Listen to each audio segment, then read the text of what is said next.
Watch this. Watch this.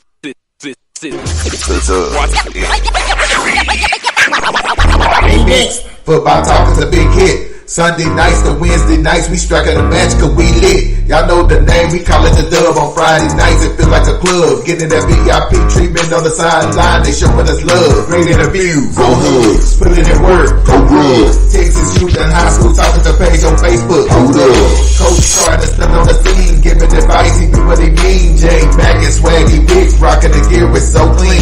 These guys are go easy, off the easy, precision. With my steppers, our special gifts, making picks so easy. Trying to win, we so greedy. All my fans are so needy, cause they need to hear them talk about that club. We do it for the dub. We do it for the dub. We do it for the dub. We do it for the dub. That DF dub. We do it for the dub. We do it for the dub. We do it for the dub. That DF dub. Welcome to the Dub, number one high school podcast starring Pat O'Teasy, Jeremy McGinnis, Bill Roderick, Coach Carr, and Ryan Riser. Well, all right. What's happening? What's going on? Welcome to the number one talk show. Speak out. The Dub, baby. You heard it first. The Dub. Yo, what's happening? Yo. Hey, man, we live, man. Hey, you know what, man? While we waiting on Coach Carr, okay, I see him. I didn't want to play this, man. I missed the old intro, man. Y'all, can I play it real quick? Yeah.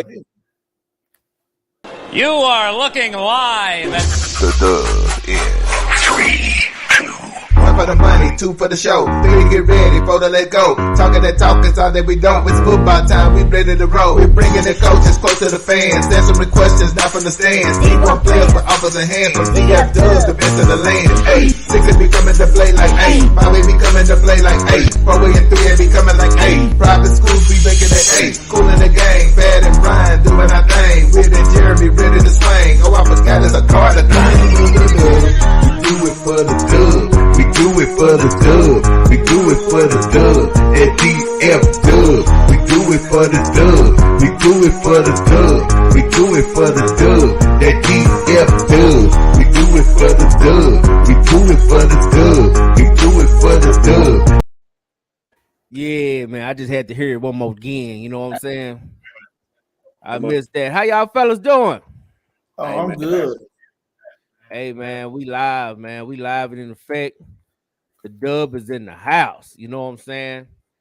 Of course, like always, it's Sunday night, and we got to talk about it. You know what I'm saying? We got to talk about it. We got my home. We got Swaggy. What's happening, Swaggy? Shout out to Swaggy. How you feeling, man? Hey, man, I'm just happy because we did 11 weeks of some great football, and it's time for the one and done now, so it's finna get real. Yeah, shout out to all them one and done boys. We're gonna talk about that later, but them, they, you know that they got that popular group called the One and Done Boys. So we're gonna see who all in that group, the One and Done Boys, and who are trying to lead that group, who want to beat Bobby Brown and branch out on their own.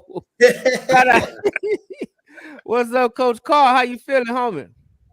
Man, I'm blessed, man. I'm blessed, enjoying the weekend. Great weekend of football from Thursday all the way till today.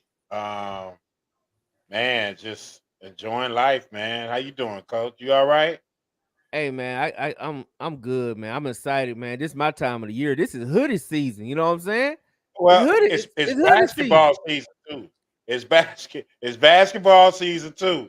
So you're gonna have a couple of dual sport athletes be hitting that hardwood after this weekend. You know, Right. You know, and a lot of basketball teams gonna get better. Yeah, a lot of basketball teams gonna get better. You know, no doubt. B. Riser, what's happening, B? What's up, man? Oh, How man, like Coach, man, I'm good, man. Like Coach said, man, great week of football. The Everman game was a good, man. It was a good game, man. Those Everman people, they showed us love, and it was good, man. It was a good weekend. Yeah, well, matter of fact, we can start right there, man. We can start right there with the Everman Midlothian Heritage game. I had the interview up, but I don't know. It won't upload. I don't know what I'm doing wrong, man. But we just That's gonna all keep right. going. Just work it But out, Jay. Just work it out, man. Just work it out. hey, we just gonna keep it going. But I do want y'all thoughts on that game, man. Like you say, first off, shout out to Everman E Block. They showed the dub love from the time we got there to the time we left. Man, it was a dope atmosphere. It was hype. That was a real Friday Night Lights atmosphere, man, on both sides. Everman was crunk. Heritage brought their crowd out. I mean, it was action-packed football all night, man. So I loved it. I want to get your thoughts on that, Swaggy. We was there, man. What you thought about our Thursday night? First of all, man, I want to look in this camera and I want to say shout out to Everman, Texas, man. From the AD to the lady that welcomes us in. Hey, shout out to my boy Snowman. Hey, Snowman. I know I might have gave you a lot of trouble all year long for 10 games, bro. But hey, man, the E Block is the real deal. I'm talking about no soul, man. Bernie Mac and Henderson and Hines. I'm talking about they the real deal. But hey, man, I love the Everman Stadium. It give you that old high school football feeling. Like you ever been to Odessa Permian Ratliff Stadium in Odessa? It Yeah, I gave you ain't that. been there. It gave you that feel. So it was, man, it was a joy to be there. Hey, Everman is going to be a force to be reckoned with in these playoffs. But like I said before, man, it was just a joy being out there with you boys, man. I mean, all three of y'all, we had fun. Just It keep was. riding closer, bro. That's all I can say. B Rise, what was your thoughts of the game before we get to coach? What was your thoughts of that game Thursday? And you was there just the whole night. Yeah, let me go for coach. Coach, he the expert. Let me go for coach, man. No, yeah, cause I know coach gonna break it down. We're gonna get the game. Go We're gonna get the game from coach. Yeah. You know what, man? It was a good game. The final was 35-34. Mm-hmm. Congrats to Midlothian. But just my opinion, if they play 2 more times, I think Everman will beat them 2 out of 3 times. The reason why I say that, Everman shot themselves in the foot, man, about 3 or 4 times, man. It was 4th and 1. They should have punted the ball. When they were driving, they was in on 10. They fumbled the ball. And then they went for 2. They didn't get it. So it's like, man, when you play a good team, you really got to be on your best, your best, So, but overall, man, both teams did good. I see both teams making a good playoff run for sure. Yeah. No doubt. And I hated that. I ain't gonna lie, man. It hurt me for it to end like that, mainly because we was nothing against Midlothian Heritage, but we was invited by the E Block. They had showed us all the love. I was just really wanting them to go ahead and pull it through. But I was very impressed with Heritage and what they did. Yeah, I was too. Hey, real quick, before come on, let me say one thing about that also, J man. I'm like you. For that school, I'm pretty sure Coach Carr gonna say the same. For that school to move up from a lower classification to 5A and still look that good, that shows 2 things. Number one, with both Midlothian schools looking like they look this weekend and throughout the season, I mean the sky's the limit for that city. And number 2, hey, Midi Heritage, man, that's gonna be a team to be reckoned with for not just this year, but years to come. That's all I got to say about that. Yeah, they're growing. They're steady growing. That area is growing. That area is growing.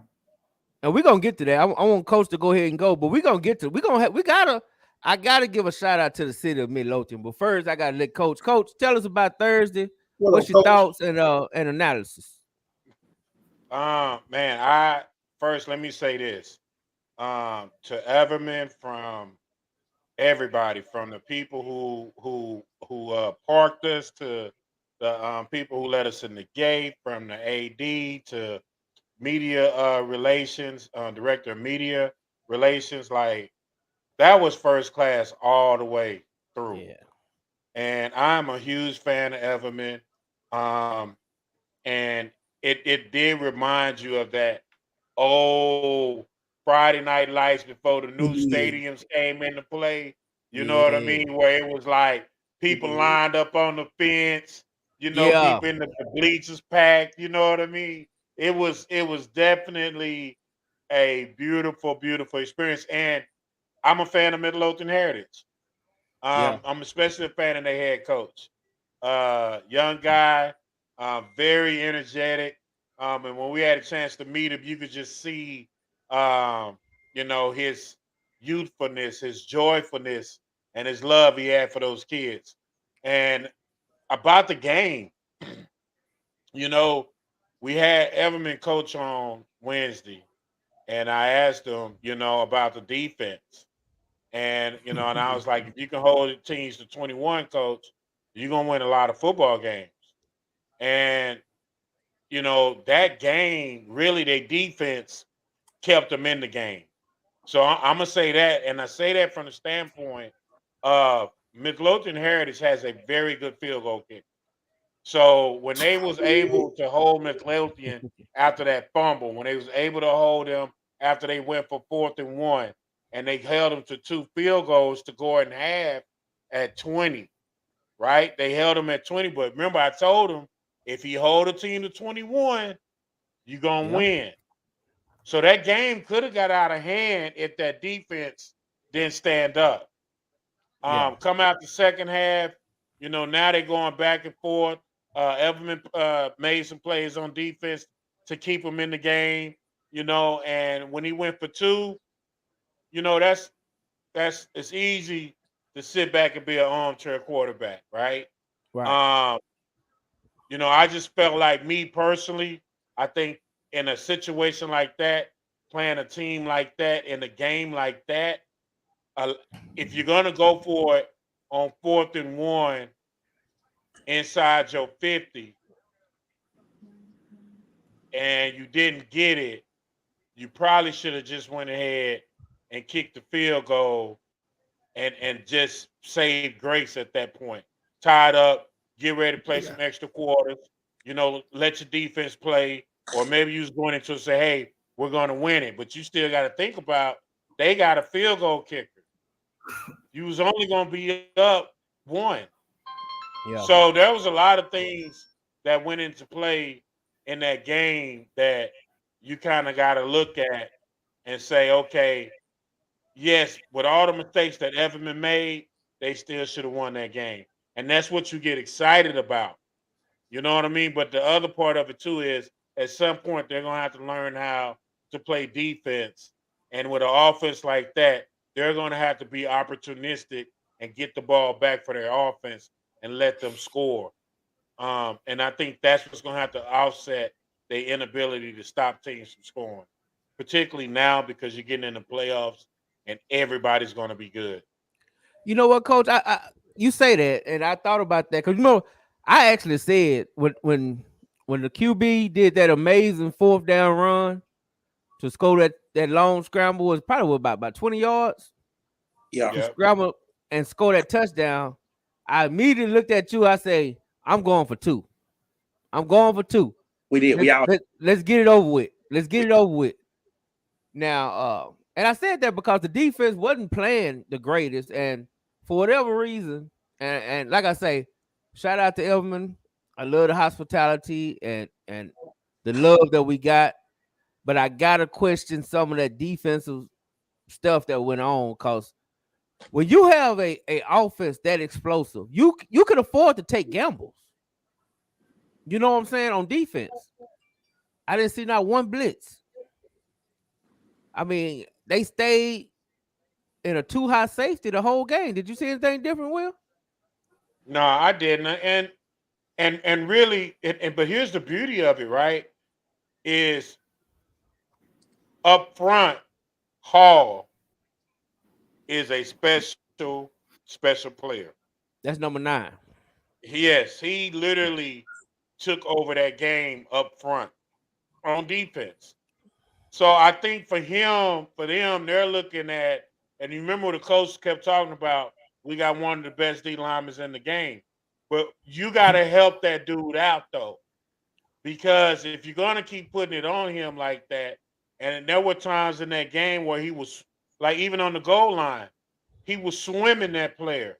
But you got to be able to control him now and say, hey, right now we can't be swimming on the goal line because we're gonna open up the gap and it's a big hole for them to run through. You already putting your dude in the backfield. It's little things like that, you know what I'm saying, that you tell a guy who was in a groove like that, because he was grooving. You know what I mean? Like let's not, like, he was literally in the backfield disrupting the play every single play. And the kid didn't come out. They couldn't stop him. Right, then they couldn't stop him. So in a situation like that, again, yes, you want to say, okay, my defense ain't playing, but I want to say, man, it was still a minute 37 seconds left. I want to say it was some time left for Midlothian to go down the field and kick a field goal. That's what I want to say, and I could be terribly lying. That's bad preparation if that's the case. All I'm saying is you was only gonna be up 1 point, and they got a field goal kicker who's kicking 40 yarders the whole night. You know what I'm saying? Yeah, go for the win, but play it out, man, because here's the beauty of it. You play that out, you put your team in that situation, you give them a chance to win. And you gave them a chance to win by going for it on 2, but even that play was questionable. I just got to call that one I now. mean, it was a lot of that was questionable. I'm like, you got this dynamic quarterback that just brought you back. And for the 2-point conversion, you split him out wide and run a power set wildcat. Come on, man. No, what though? On that subject, while we on that subject, man, I want to also give a shout out to that dude, man. Hey, Jerryon Baptiste. Hey, for y'all listening right now, that is one of Swaggy Witt's players to watch in these playoffs, especially the first round. Sigleville Nation, if you out there listening, hey, y'all gonna have y'all hands full Thursday night with this guy. I saw this guy up close and personal. I've been hearing about him all year, but I never actually got a chance to see him. But to see him live Thursday night, hey, this kid is in that game. He's electric. He's electric. Yes. That 20-yard 4th and 7 run with the game on the line, man, that was electric. Like, he got hit at least 2 times and bounced off of both of those hits and took that mud down the sideline. So, hey, that kid out of Everman, that quarterback out of Everman is a dog, and I'm really, really rooting for this kid. Not only just this year, but next year also to be great, because he's definitely on Swaggy's Wit. He's definitely on my list. Yeah, he should be on your list, man, because that dude's a baller for real. Like, yeah, he got something. Yeah, like he different. You know what I'm saying? Like when you see that kid, it's like, you know, that last drive. Here's why I like him so much. This is why I like him so much. He's a quarterback. Like, he's like there are times where you like, dude, run. But he will sit there, wait for the guys to get open, move around in the pocket, wait, you know what I'm saying, and hang in there. But when it's time for him to take off, he's exceptional. You're like, wait a minute. You should be doing this the whole game, but that's the beauty of him. He's a quarterback who can get nasty if he has to run the ball. I will say, and that's the beauty of him, man. I will say this, Everman Nation, I can guarantee you the dub will be at a lot more of y'all games next season. That's a guarantee. Man, next season, I'm gonna get you might out. They might see me Thursday. I'm looking at Hey man, I'm looking at the Thursday schedule. I'm like, shoot, I might have to ease out the Everman because I might have to ease out the E block. Hey, you know what I'm saying? I might just go with you, man. You know, because I don't think nobody think DeSoto is gonna get much of a game from Nah, I don't think so. You know, I think they're gonna be over halftime. Yeah, that'll be over. Yeah, I might go out to Everman, man, for real, because I love it out there, man.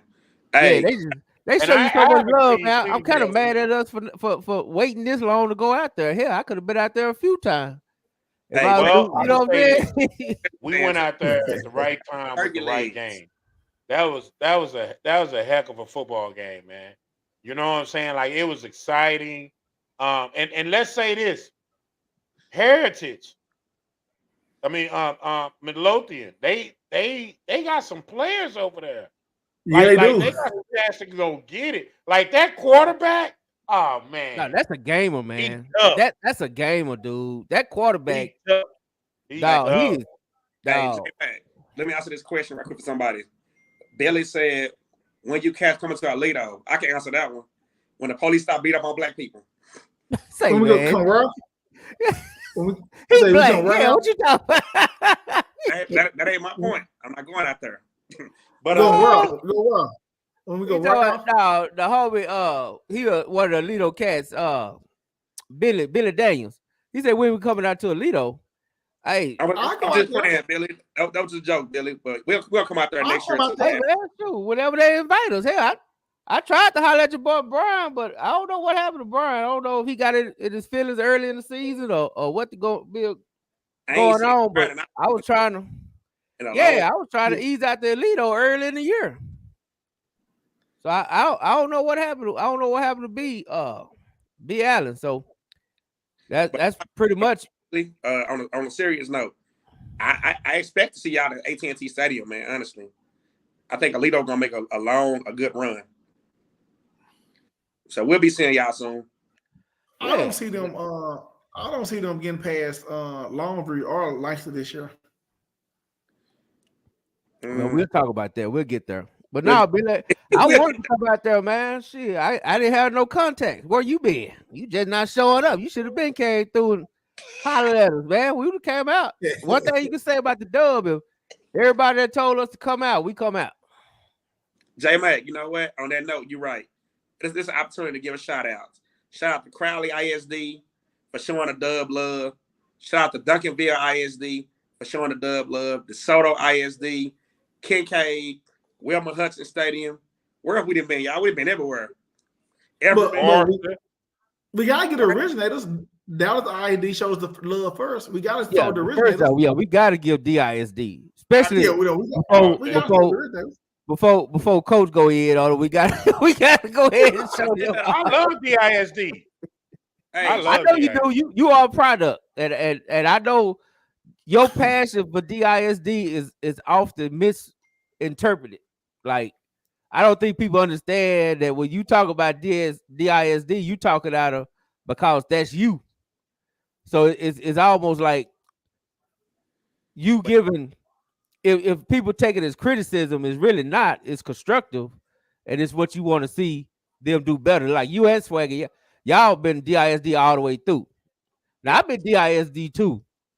Just towards the end, it was a different D. The D switched over across Hampton, but that's okay, cause y'all know where my heart at. But you know what though? The major shout out, man, of everybody, and I'm pretty sure y'all gonna agree with me on this too.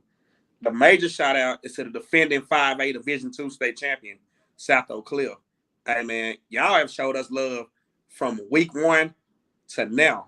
Hey, that's why I got it on today. Look at that. Coach Ward, right. Coach Top, Coach Spence.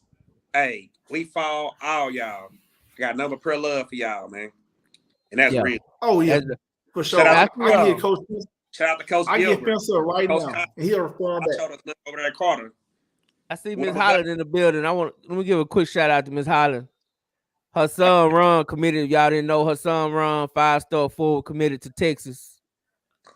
Oh, congrats! Yes, ma'am. Yes, ma'am. Even though he ain't gonna be there that long, he probably ain't even gonna unpack because I'm pretty sure he gone. he gonna be tournament over y'all. Yeah, he wanted done for real. Him and Morris together. Gonna be a deadly combination. That's gonna be crazy. And Morris showing that already. He clowning that scrimmage against Arkansas from what I was saying. What, 19 or something? Yeah. Colin, baby. Yo. And Miss Holly, tell Ron we need Ron on the show because we do basketball too. We need him on the show. We need him on the show. We do basketball too, man. Hey, tell Ron his big brother said come on the show. Yes, sir. But now let's move on, man. Speaking of SOC, since you brought it up, shout out to them. They won district. They beat Woodrow. After Woodrow gave him a great effort, man. I ain't gonna lie. Woodrow gave him a game. It was a good first half. For the first 3 quarters. Woodrow gave him a game. You know what I'm saying? I thought that was good for Woodrow. But of course, SOC gonna wear everybody down. That's why I got them repeating. I just don't think nobody can, because nobody in D2 is gonna be able to hold up to that run game and that defense. Eventually, you're gonna break. But just a quick thought, man. What you think about SOC repeating district champs again? Just give me your thoughts on that real quick, Swag. Expected. I mean, Wilson. We knew Wilson gonna give him a fight, but expected. I mean, what more can I say? Expected. What you got? Right, what about you, B. Rise? What you think about that? What you expected, or what you got? Well, as far as in repeating, or are you talking about the game? Repeating and you go. You know what?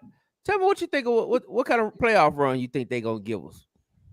Well, my honest opinion, I think SOC. You know how the game against Alito was last year. Mm-hmm. I think they're gonna have about 2 or 3 games like that this year in the playoffs. And my reason for it, we don't realize, man, how special Jennings was last year. That kid was special. I would give him a 60% chance to repeat. Before the season started, it was like 85, 90, but we all know the issue is still.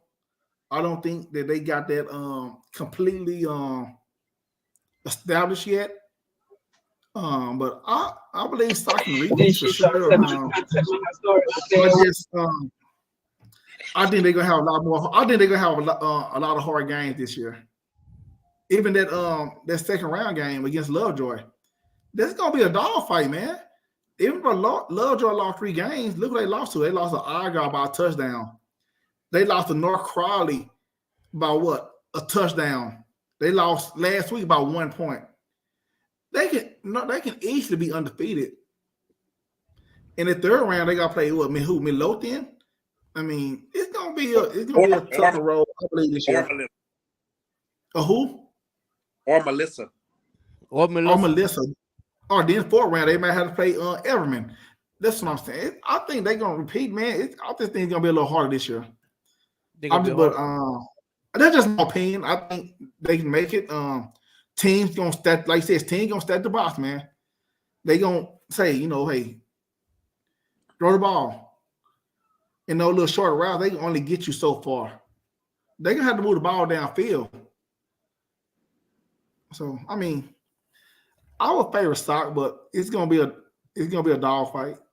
What do you think, Coach? Hey, real quick for you, the coach. Can I go back up to me, because I thought when you first originally asked the question, that was my fault. I was gonna go back to you. I'm gonna come back to you, Swag. Okay, yeah, because I gotta say something about that. Yeah.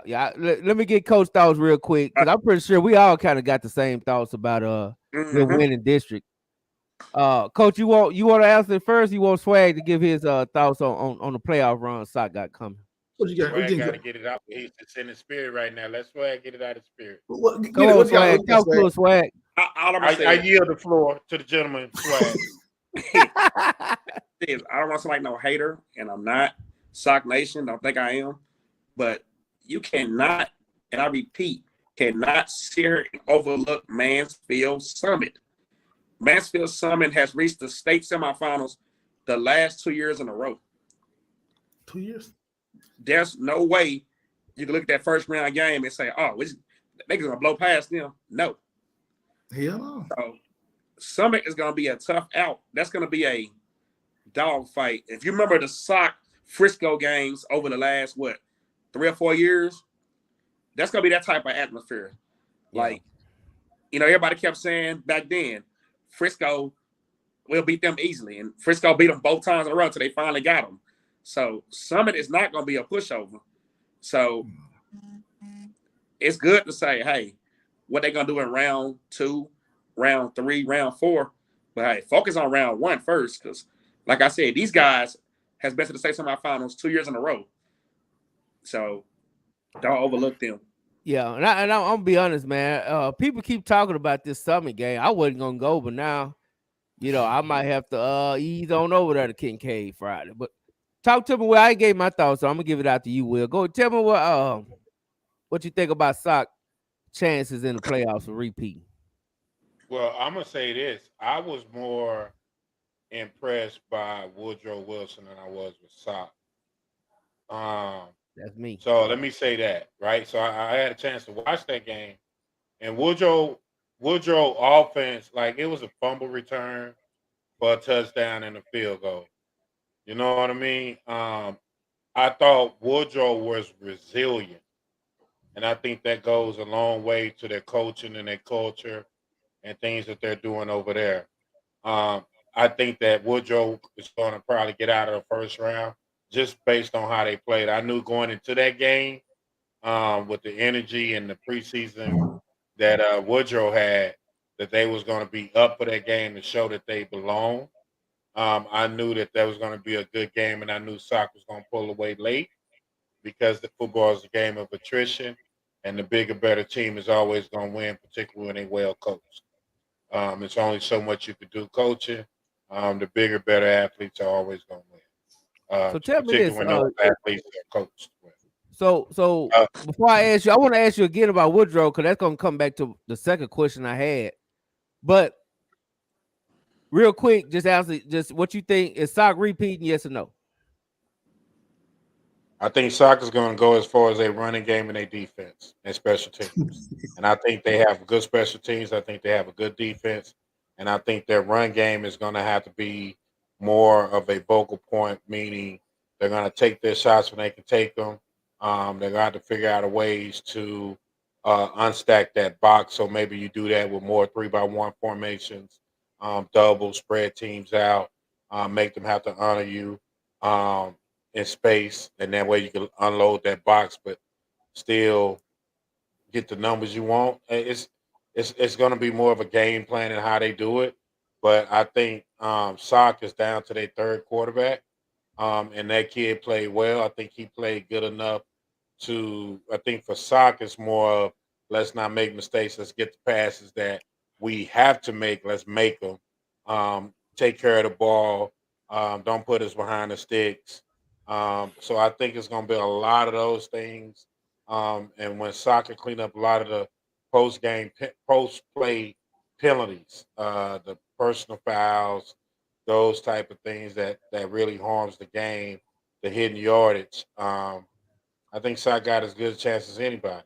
I really think for Sock it's going to have to be, um, you know, the player, their quarterback, not necessarily taking over a game, but controlling the game and making the plays that need to be made. And I think if they do that, it's going to be hard to beat them. But as far as Summit, I watched Summit. I don't know what Summit looked like the last 2 years, but that Summit team don't look like a team that played for state semifinals this year. They lost a lot. They were heavy, they lost a lot, heavy Coach. senior last year. Okay, so yeah, that's so. That's what I was thinking. That. That's what I understand. What people keep saying, like, I'm like, okay, I get Summit. Yes, Summit went like damn near to state going 5-5 or some shit. You know what I'm saying? So I get that. Okay, I get they're a rising. They're a program. They're a true program that they have a system and they run it. But I just don't. I people keep telling me, and that's piquing my interest, but I can't see it. But let me get my thoughts on Sock. Is I'm like you. I do think they're gonna. I think they're gonna repeat. I think they got the perfect recipe, which is a strong defense. Let's not forget, Jason Todd learned from the man himself. You know what I'm saying, Reginald Samples, the Godfather. the Godfather himself. He learned it, so he know run game, defense, good special teams, and only you can beat you. You know what I'm saying? So, and he understand that, and he got that this year. Last year he had the quarterback. This year, we're gonna get to that. Matter of fact, J-Mac, let me let me get say y'all something real Woodrow quick. opinion. Let me get y'all Woodrow opinion because I remember I asked y'all to make a list to tell me, you know, the things that y'all was impressed with this year, the things you were disappointed with, and I get to that. So, real quick, Swaggy, what you think about Woodrow versus Ennis? I think Woodrow can beat him, but if anybody knows this, you should know this. A Coach Hurl team is always prepared, no matter what the record is. Always prepared. I don't give a damn if they 10-0 or if they 3-7. And it's always prepared when Coach under Sam Hurl. So Woodrow is gonna have to go in there and scrap for that one. That's just my honest opinion. Because like I said, at the end of the day, Coach Harrell always has a game plan, no matter what the records is at Ennis. I just seen an Ennis team under Coach Harrell go 5-5 in regular season, go all the way down to the damn championship and win it. So, yeah, a Coach Harrell coach team, never to be counted out. That's my honest opinion. What you got, B. Rosin? I'm just gonna say this: if Ennis don't get no pressure on that quarterback, they gonna be in for a long night. And like Coach Carr, you and Ross said, that stock game actually did Woodrow more good than bad. This Ennis team ain't nowhere near stock. Let's just be real. So you know what? As of right now, man, I would favor Woodrow to win because Ennis got a good coach, but Coach Rice and Woodrow, they got a good coaching staff too. And I know I'm favoring I think Woodrow gonna get them this year. But Ross, I will tell you, they're battle tested. They better battle tested.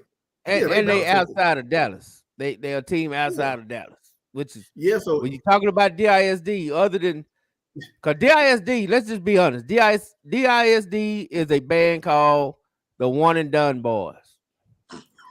That's their band. They are the One and Done Boys. You know what I'm saying? They got all the hit singles. They got all the hit records. You know what I'm saying? The One and Done Boys, you know, first week of the playoffs, they coming out. They getting it down. You know what I'm saying? They getting it down and they out. Except that shirt you got on. Let me get to it. Except Bobby Brown right here. This Bobby Brown. But don't this Bobby Brown right here. This Bobby Brown.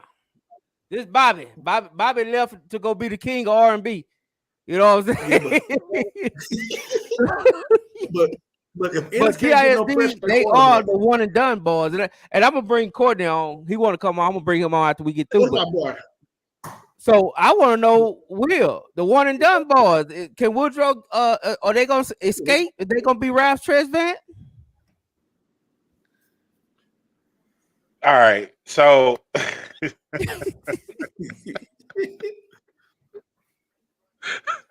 the One and Done Boys. Hey, oh boy, okay. So look, I'm gonna say this, man. I firmly believe that there would be two teams in DISD halfway, okay? To go first to get out the first round. Two. I think Sock is one, and I believe Woodrow will be the other one. I think so too. Wow. Ralph Tresvant is sensitivity. That what you trying to say, Woodrow? Woodrow gonna be Ralph. I got Woodrow beating Ennis. I'm gonna give you my swaggy wig guarantee of the week. Don't do it. I guarantee you, anybody out there listening right now, this is the year that school on 1819 West Wheeling Road gets out of the first round. Carter will defeat Sulphur Springs. Bank on it. Bank on it? Bank on it. So they're gonna be BBD. So they need to find two other dudes. So I guess they gonna just get a whole nother group, huh? I'm giving you a swaggy wig guarantee. Carter defeats Springs. It's a toss-up game. That's a 50-50 game, man. But watch this though. Here goes swaggy with upset. I'm going out. Wilmer Hutch is gonna upset Kaufman. You heard it here first. That is a good game. Okay. That is a good game. Allen versus Louisville. Let me throw hey Jesse, Jesse, you want a link? I'm gonna throw a link to Courtney here in a little bit. I'm gonna talk to the guys for a few, but I'm gonna throw bring him on. Yeah, it's my little bro. Yeah, bring my little bro on. Jesse, you're a Courtney. I'm gonna throw y'all a link here in a minute. But my thoughts on Woodrow. Gary Bird. Nah, we ain't bringing Gary on, man. I don't trust Gary.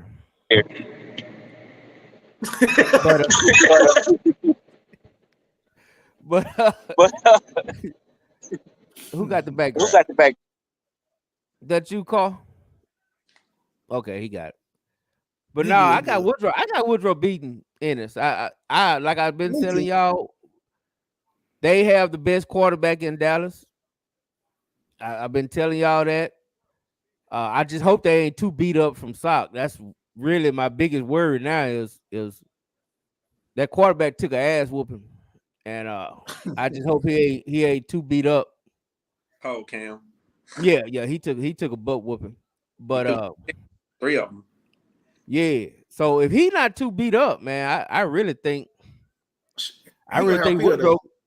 I think Woodrow could do it, man. I think they got what they needed out of Sock, which was a good tough game to teach them. You know what I'm saying? So that being said, I got a question for y'all guys. I need y'all to tell me, since we're at the end of the season, let me know what was your top surprises or whatever went above expectations for you guys, and what was the top below expectations and disappointments. I'm gonna start with you, Swagger, since Will got some things he working on. Top surprise. I might sound a little biased, but I got 2. One of them, Carter. Lose your starting quarterback, first game of the season. You're throwing a sophomore. You're throwing a running back at quarterback. He adjusted. He went 8-2, 5-1 in district. I give him a credit over there on that. Then my second one, of course, Mark Crowley, first year coach. They was in the beginning of the season, they projected to go 4-6, I believe I saw, last in that district. They ended up going 10-0, first in the district. And like I tell you before, J Mac, I already tell you about Lacey, what they expect from him. But man, I can't think of 19 name, but Cornelius Williams. Yeah, Cornelius. Hey man, that kid is. Hey, he is the Debo Samuel of high school, from what I saw. No doubt. And then my lows, man. I hate to say this. My lows probably, I don't know, man. Pinkston. Start off 4-0. Was telling the whole world the West Side back. Come to our games, yada, and lost to Wilmer Hutchins and lost 4 straight after that. And then you make the playoffs. So I just felt like, hey, if you're gonna talk that noise, you gotta bring that heat. And plus, they got the situation with the coach going on over there and all that. So I felt like it was a good ship that started. And just like the Titanic, it went sinking down, man. And when it sunk down with everything, the football program to everything else. So yeah, just feel about it. Right. Oh wow. Talk to me,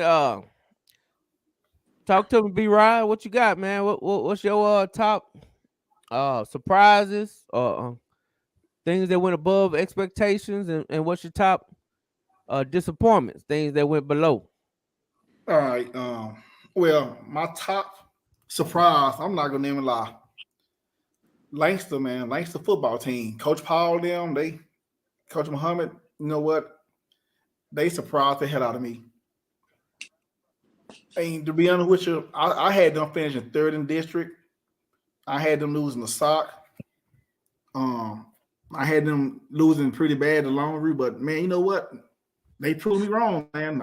Eating child. Every time I pick against them, they win. And really, man, this is probably the best team they done had when they had Trey Brown for their running back.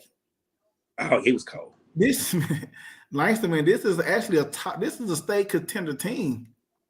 And even that Guard game, they lost to 50-27. But how many teams that Guard gave up 27 points to? Yeah. Many.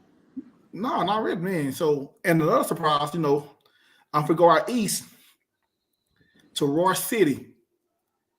They came up from 5A. Listen, they came up from 5A Division 2. They jumped to 6A and got third seed in 6A. Right. So, we got to give them a shout out too, man. We don't give the East too much love. We get a Mesquite love. I don't know what Coach Eastside at. We should have had him on. He represents Eastside. Yeah. So another surprise. My frat brother, Horn, 2-7. He coach of the year. I don't give a damn what nobody say. I mean, we can say Coach Gates can be the coach of the year, but that team was already, put together. Yeah, I agree with you. And this to me, man, my lowest, I'm in my feelings, I'm a dad. It's Lake Ridge. I had them finishing third in district, man. We missed the playoffs this year.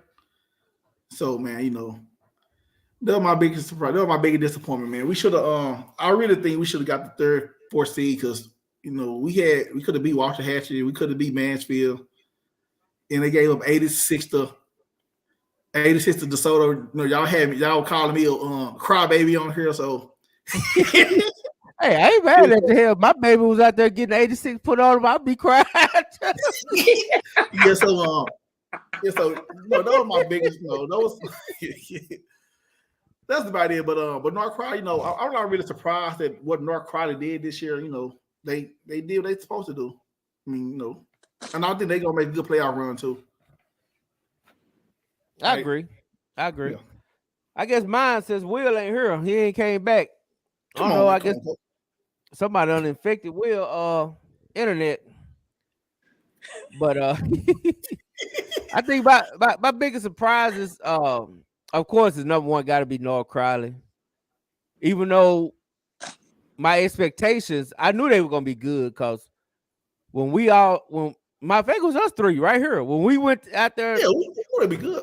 Yeah, when we went out there for that practice, I saw it then. I was like, okay, there's some ballers out here. You know what I'm saying? These cats. Then when I saw the way Coach Gates run his program, I knew it then. I was like, these cats gonna be all right. You know what I'm saying? They gonna be good. And so I give them, and then of course Mesquite Horn. I'm gonna be honest. Who said that? Who said that, man? Jesse. That's on Jesse. I don't know, man. Say. Ooh, Lord Jesus, help us. Man. Then I got y'all petty for shout that. out to West Dallas, man. We ain't gonna do West Dallas. I love you, West Dallas. I don't want no problem with West Dallas. I don't want no problem with West Dallas, man. I love you. So I welcome out. Mesquite Horn got to be number 2, man. I mean, Coach Allen went out there and did his thing because I ain't gonna lie, I didn't think they were gonna be worth crap. I ain't got no problem saying it. I just didn't see it. I even told Coach. I told Coach Rowe. You did. I told Coach Rowe, I like, nah, bro. Maybe a couple years y'all get it turned around and y'all do your thing. But hey, they doing their thing early. Like they took off, man, and they balling. And I hate to see them have to play Duncanville the second round. To be honest, it kind of disappointing to know they got to run up against that. But hey, man, they deserve all the love we can give them. You know what I'm saying? Right. They deserve all the love we can give them. You know. And number 3, I gotta give it to my boy. You got some background on your Courtney. Who was that? That's Courtney. I thought he said he was at home eating. No, I'm about to stop in just 1 second, so I'm gonna mute my mic. Okay, well, let me know when you're ready. All right, little bro. I just heard a noise. What the hell? Man, Pat came in here jamming. I had to take him off. Yeah. Now we got Cordell came. Bro, Sunday nights be lit, dog. Sunday nights be lit.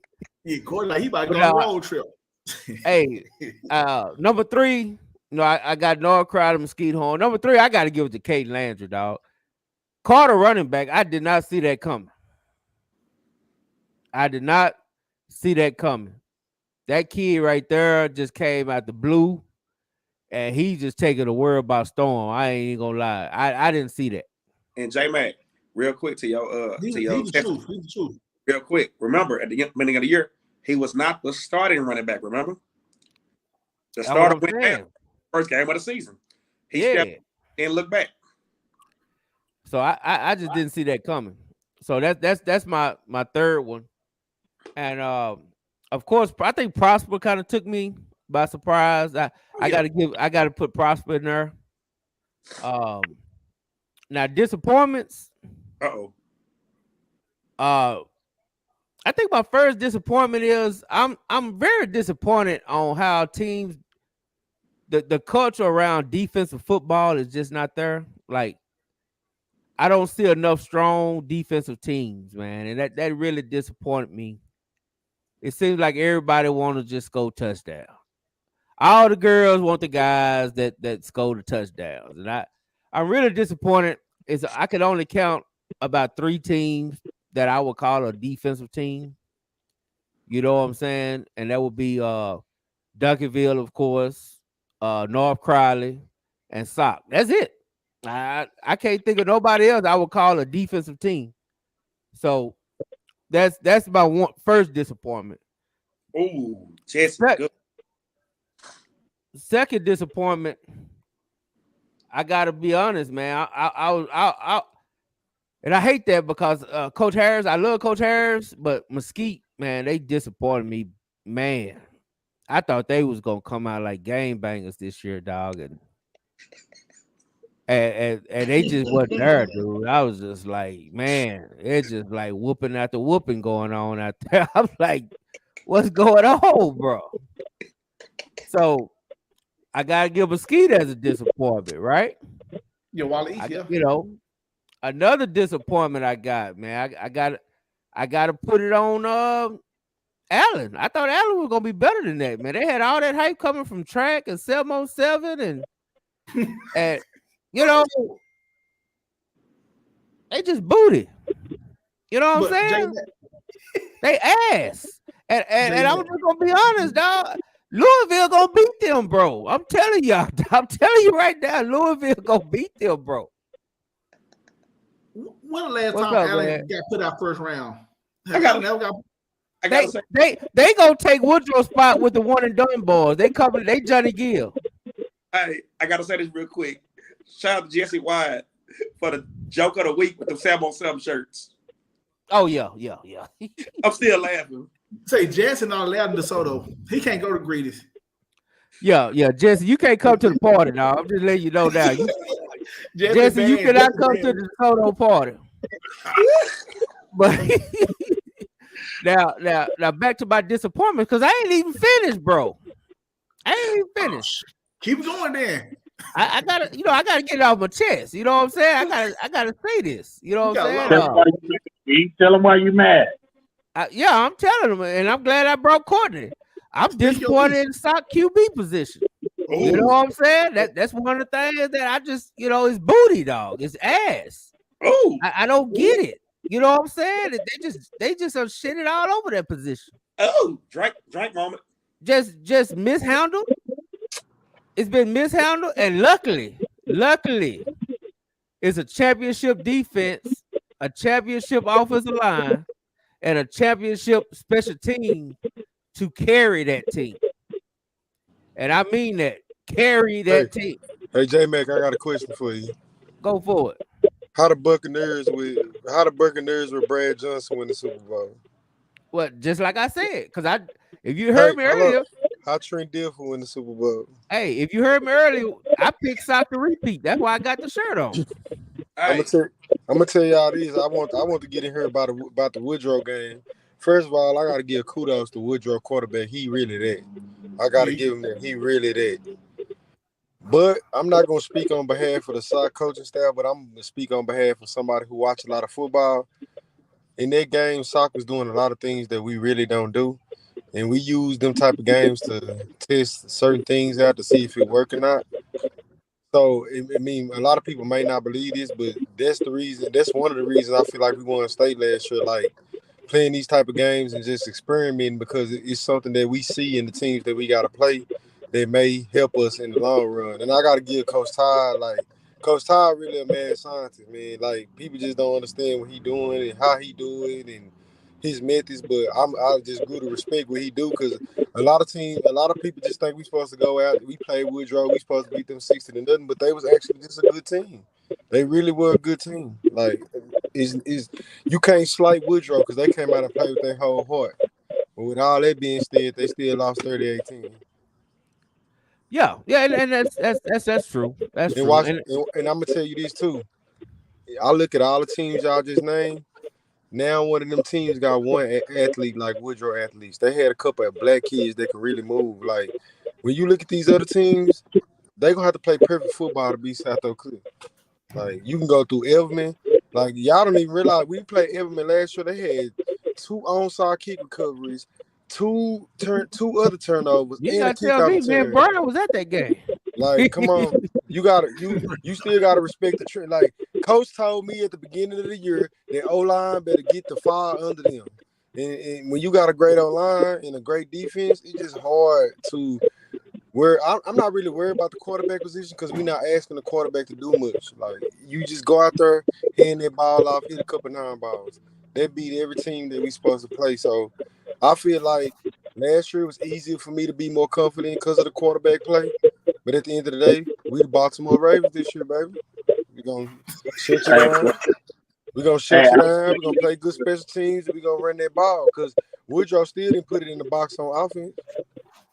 Hey, Courtney, I'm gonna say this though. I'm gonna say this.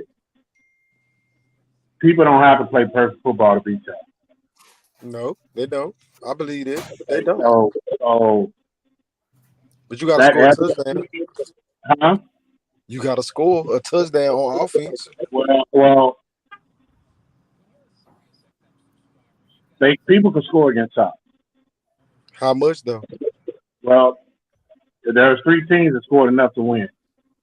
Who is that? And I'm not saying that you're going to play DeSoto, Lancaster, and a Duncanville. But what you are doing is you're playing teams now who don't look at SOC as that's another DISD school.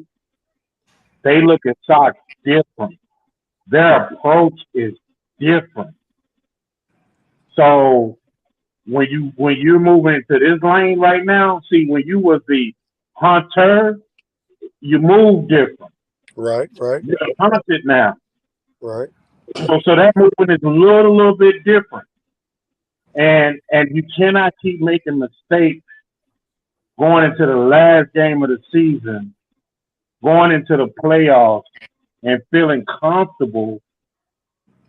Like you have, like you said, the Tampa Bay Buccaneers, the Baltimore Ravens, like you have the success to go out and dominate a lot of people, but you're still going to need that quarterback to make crucial plays, because people are not going to sit there and not put 9 in the box if you can't take the top off or even threaten the top. So I'm saying that these are going to be the type of this is why I love football, because their stock team is really, if you look at the Carter team that actually won it, they won it on defense. and they had some guys on the outside that could take the top off, but they won that. They hung their hat on defense and special teams, and the offense scored points when they needed to. Like the Marshall game. I'm saying this year's journey for this team is going to be about defense, special teams, and running the football. That's what it's going to be about. And I rock with you on that, Coach. You but it's gave me not going that. to be the same. It is not going to be the same. So I think we all need to stop, comparatively speaking, about Sox from last year. That's not the same team. Like, we can't even keep looking at last year. No, you know what I'm saying? Like, let's lock in, Courtney. Let's lock in on what Sox is right now today. They defense and running the ball. I agree with you, Coach. We nothing like we was, because you got to understand, like, Kevin Henry Jennings was the same quarterback as all our other quarterbacks his first year. He had a whole year in that system. He learned it. He came back. He improved, and he made us an explosive offense. I don't believe in no level that we gonna win state the same way as we did last year. I just believe that running that ball and playing defense can overtake a lot of teams who not gonna be as big as us, and especially not gonna be as fast as us. It's just about playing disciplined football to me. Like I told you, playing Woodrow Wilson was a good thing at the end of the season, because we usually don't get that good game out of anybody before we go into the playoffs. But that quarterback, if you can find me a quarterback in Dallas-Fort Worth who putting that ball on the money like that, then you can find me a couple of D1 guys like that. Guy there was serious. He was definitely a great quarterback. Man, listen, Courtney, that kid is our quarterback. There's no question about it. You know what I'm saying? But I'm gonna say this too: the kid you got, number 18, he played a damn good game for us. Yeah, Will did his thing, Coach. He did his thing. Listen, let me say what I saw the second half. Right. He hit the open route. He didn't, you know what I'm saying? He didn't make mistakes that cost the game. You know what I'm saying? Sox to me just needs to clean up the extra stuff that has nothing to do with the football stuff. You know what I'm saying? And Coach, he got exactly what I'm telling you Kevin got. He the only kid on the team that's a quarterback who been in the system. So when he got in the second half, I might have called it at halftime. I said if they put Will in, it'll be an easier game just because he know where the ball go. A lot of times, like our starting quarterback, he a decent kid, but he's still learning where the ball go. We'll know where the ball go. All we need, to me personally, if we can hit a couple 9 balls every game, everybody in trouble. That's what I say. But no, I know. I'm sorry, Courtney. Go ahead. No, you good, Coach. Go ahead. No, I was just gonna say, to me, and that's what I'm saying. Like, I know the quarterback got hurt in the first half. So from what I saw, just watching that game, number 18 looked good, man. Like that offense moved. You know what I'm saying? Like, you was getting first down throwing the ball. You know what I mean? He was hitting cats coming out they route.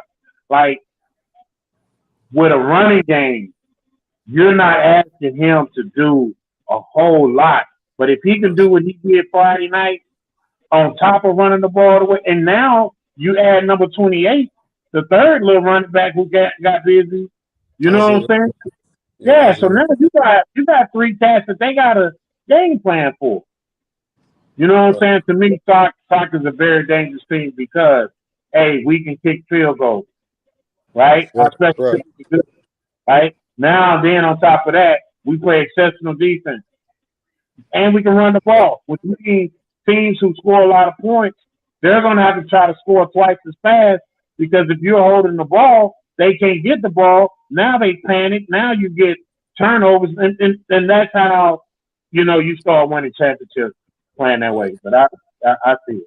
Right, but hold on, Coach. Let me say this one thing, because Coach always give me a good breakdown of games, and I want to say one thing is it's never a one style to winning. Like, when it comes to these great programs, and I want to say, like, when you look at Alito, teams who won multiple championships, every year they don't have the same type of quarterback. Every year they don't have the same type of offense. It's about going to your strengths, and doing what worked for you. And I just feel like I really do trust Coach Ward, Coach Todd. I just know that their mind frame is always to do what's best. You know what I'm saying? They gonna ride with it. So I just feel like when you stack them up against any coaching staff in the state, they gonna have to see us every way. Like you gonna have to go out and beat South Oak Cliff. Like we the Alito of D2 right now, because you gotta go beat us. You can't just come in the stadium and think you gonna throw the ball all over the yard and beat us. That's not how they gonna go. So I just wanna shout out the coach, because he really did call out the O-line in the first game, and ever since then they've been running down people's throat. They've been really running down people's throat. This is my thing, Courtney, with Sock. Because they're going to have that moment, man, where in the playoffs, you know, they're going to be in a dog fight like Alito last year, a couple of them. And they're going to need the quarterback to make some plays.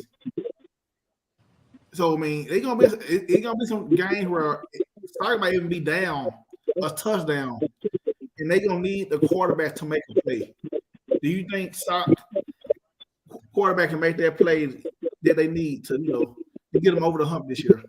I just believe so, because when you talking third string quarterbacks on the varsity team, you talking about a kid who not get a lot of reps. Like our third string quarterback basically is a system kid. He the one that been there the longest. So I feel like, do you know how many like 9 balls and just easy throws we was missing? Like I feel like when you get into a game against Melissa, Argyle, when you running the ball like that, B, as long as you finishing off drives, they gonna be the ones having to make them throws to win the game. You just gotta go with what worked for you, bro. You just can't get out here and start getting cute. Sock been running the ball all year. We done ran it on every team we play. Let's just keep running the ball and then take the big shots when they're there. So I wouldn't even think you need a pass to win the game. I'm running it down your throat, bro. If we down 7, run the ball like we've been running the ball. It just is what it is at this point. But y'all gonna need some. I mean, Stock gonna need some type of decent quarterback play to get over the hump, bro. Like I like you saying, they can't. I don't see them run the ball 50 times. They gonna play a team like Iger. They gonna put 8, 9 men in the box, and they gonna pressure Stock to throw the ball. So my question is, even Lovejoy, that's gonna be even though Lovejoy, it's gonna be a tough second round game. Well, I think the key to that part, B-Rise, is, and the reason why I like Sock to repeat is because I believe so too. I think they'll repeat. Well, I'm just saying the answer to that is always going to be they have a great defense. They don't have a good defense. They have a great defense. Like I say, they are Duncanville of 5A D2, and the good thing about it is ain't no North Shores in D2 or 5A. You see what I'm saying? Ain't no North Shores down there. So you gonna be fine. Hey, J-Man, I ask everybody this question. I tell everybody this is the dilemma with Duncanville. When you play Duncanville and you can't run the ball and you got to drop back pass 20 times, what usually happens to your quarterback against Duncanville? He out. Coach was at the game. What happened when Woodrow started having to drop back a bunch of times, Coach? That's my point. Like I'm with you, Courtney. Like I'm with you all the way. But that's what I'm saying. In the playoffs, to get to that point, you know what I'm saying? It's gonna take okay. So here's why Woodrow got caught in that situation, because Sock was running the ball down their throat, and so in order for them to catch up, they don't have time anymore. So now they down. They got to throw the ball. And that's the beauty of Sock and what they can do. Now the Achilles heels of Sock is what B. Rise is talking about. There's it's going to be Sock was what was the score at halftime? 10-7. 10-7. 10-7. Mm-hmm. Okay. Better teams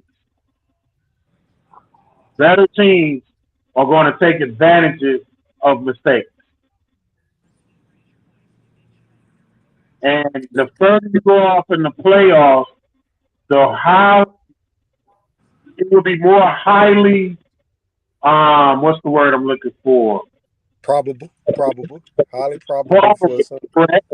That you're going to run across teams that can put up points. Right. And then you're going to run across teams that can play defense. So where you're going to get into a situation is that you're going to run into teams who, again, are not going to allow you to run the football. They're going to tell you got to throw the ball. And in those situations, I feel comfortable that number 18 is going to be able to make those throws because in those situations, he made them Friday. So, and he did it at a half. Number 18. Who was number 18? That's our third string quarterback. William. His name William. Okay, well, William. Yeah. Well, hey, William. I don't want to get off the train track. I want you to go ahead and do yours, Will, because you had popped off for so long. But give us your disappointments and what impressed you this year and what disappointed you this year.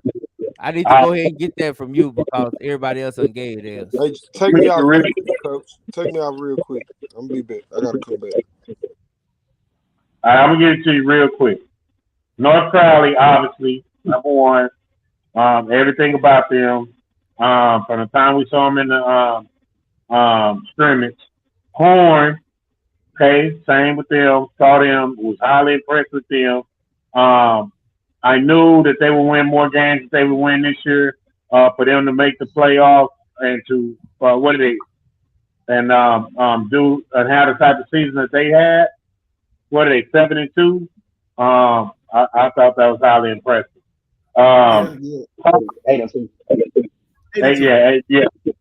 Yeah. Right. With only winning one game last year. You know what I'm saying? So Prosper, definitely Prosper. I'm super excited about Prosper. I love watching them play. The fourth thing that I'm really impressed with is I saw Duncanville. Now everybody gonna say, well, Duncanville is Duncanville. But this year's Duncanville is not this year, it's not every year's Duncanville. This year's Duncanville is different. I don't know the words to explain it. But they have a running back. And they have two. But they have a running back that scores every 3 times he touches the ball. And when you talk about defense, man, the best in the country. Like they are different than what and they have a quarterback that is a true quarterback. To me, they are different. My disappointment would have to be Waxahachie. I would have expected Waxahachie from the way that they started the season, from the way that they pushed through the season. I would want them to have split, at least go 1-2 against DeSoto and Duncanville. To lose the way that they lost to them was really, really unacceptable. I really thought that they were going to be a lot better than they were against the best team. They still having a good year, but Waxahachie, as much noise as you talk, we can't talk about you. You want to be mentioned with the big dog, so we got to mention you with the big dog. You know what I mean? So when you look at them, you got to look at them as line of DeSoto and Duncanville because that's where they want to be. So for me, they are disappointing. Another thing that's a disappointment to me is the violence outside of football. With everything going on, all the fighting, the unsportsmanlike penalty, the culture of football right now is something that really I'm really disappointed in. I thought that maybe over time this year would get a little better, but it hasn't. And I think that's one thing that I'm extremely disappointed about is all the personal fouls that we get in games because of not being able to be disciplined and control our emotional awareness. Another thing that I'm disappointed in is the lack of personnel that some of these high schools usage of personnel. I would love to see more two-way players, particularly with programs who don't have a lot of kids, to get themselves the best chance to win and to help the kids get exposure. I think there are a couple of schools that have good athletes that they should probably go ahead and play on both sides of the ball to give them an opportunity to, excel and give your team the best chance to win. Yeah, I'm disappointed in that too. Real quick, I just want to help you on that point. And if y'all got a point on that, y'all can hop in too, Swag and B. But I am disappointed in the lack of two-way players in high school football, especially. Now, I understand the big schools, I understand a lot of the big 6A schools, they got enough kids. They got 22 starters. But when I start looking at some of these teams and they don't run their team, they don't run their kids both ways, and they exceptional athletes, I just think it's a problem. You know what I'm saying? I think that's a problem. I just take, like Carter and Hutch, just for example, even Pinkston, some of these 5A schools I see. Hell, even Everman. I thought Everman, I'm sorry, as great as that quarterback is, you can't tell me he can't play quarterback or safety. He can't play safety. You can't tell me. You can't tell me he can't play quarterback or safety. So I don't like, because teams try to, we understand this is a copycat league, it's a copycat thing. Look, man, and I'm gonna say this in the camera. Coaches, you know if you got 22 starters or not. And if you ain't got 22 starters, somebody got to play both ways. Well, let me just say this. I'm gonna say that. Let me just say this. Another disappointment for me, man. Is that my mic or y'all's? Okay. No, I think that's Will. Will, I think your mic got some background. Might be this. No, that's Will. Go ahead, Swag. All right. Another disappointment to me, man. This might, cause some controversy, but it's true. The lack of touches that DeCorian Moore got this year. His stat line dropped badly this year. I don't know if it was the quarterback play over there. I don't know. Play caller. I don't know what it is, but they truly did not get him involved at all hardly this season. And I expected him to just blossom this year. So didn't see that one coming. I think that has something to do with the O-line play. Yeah, that's what I was gonna say. Yeah, I don't think it's so much quarterback. Man, every time they drop back, the quarterback, he's running around like he's scrambling, man. He's running for dear life, man. So I don't think they tried, but man, it's just only so much the quarterback can do. And I also think it's maybe, I think it might be a little bit of a sophomore slump too. If I just, you just want, just me looking at it, as great as I think the kid is, and I still think he's great, but it's not like we ain't never heard of a sophomore slump, right? It's not like we ain't never heard of a second year slump. So that's not even a knock on. That's not even a knock on him. That's just saying what it might be. You know what I'm saying? Sometimes expectations could be too high. You know what I'm saying? I don't think he get the ball enough. That's just my opinion. One thing I will say about DeCorian, if you can't throw him the ball, give him the ball. That's my motto. Exactly. That's my motto. He would have been my Wildcat quarterback. Exactly. Now I will say that he would have been my Wildcat quarterback, because it would have been like, hey, we just gonna put the ball in your hands. You do what you do. You know what I'm saying? Anywhere. But let me ask you this though. We just said earlier, Duncan got a running back. He scored the ball every carry. He do. That plays a part of your production too. Yeah. And I mean, if Duncanville up 35-0, they're not gonna throw the ball. They're not gonna throw the ball. You know that. Yeah, and Coach Todd said all the time, he don't give a damn. He trying to go home fast as possible. and that's pretty much so they're not gonna throw the ball if they already blowing a team out. And I understand. I know he didn't get the targets that I thought he was gonna get. I agree, but I also think, like you say, the offensive line. I just think it had a lot of factors to do with it. You had the offensive line that was playing poorly, right?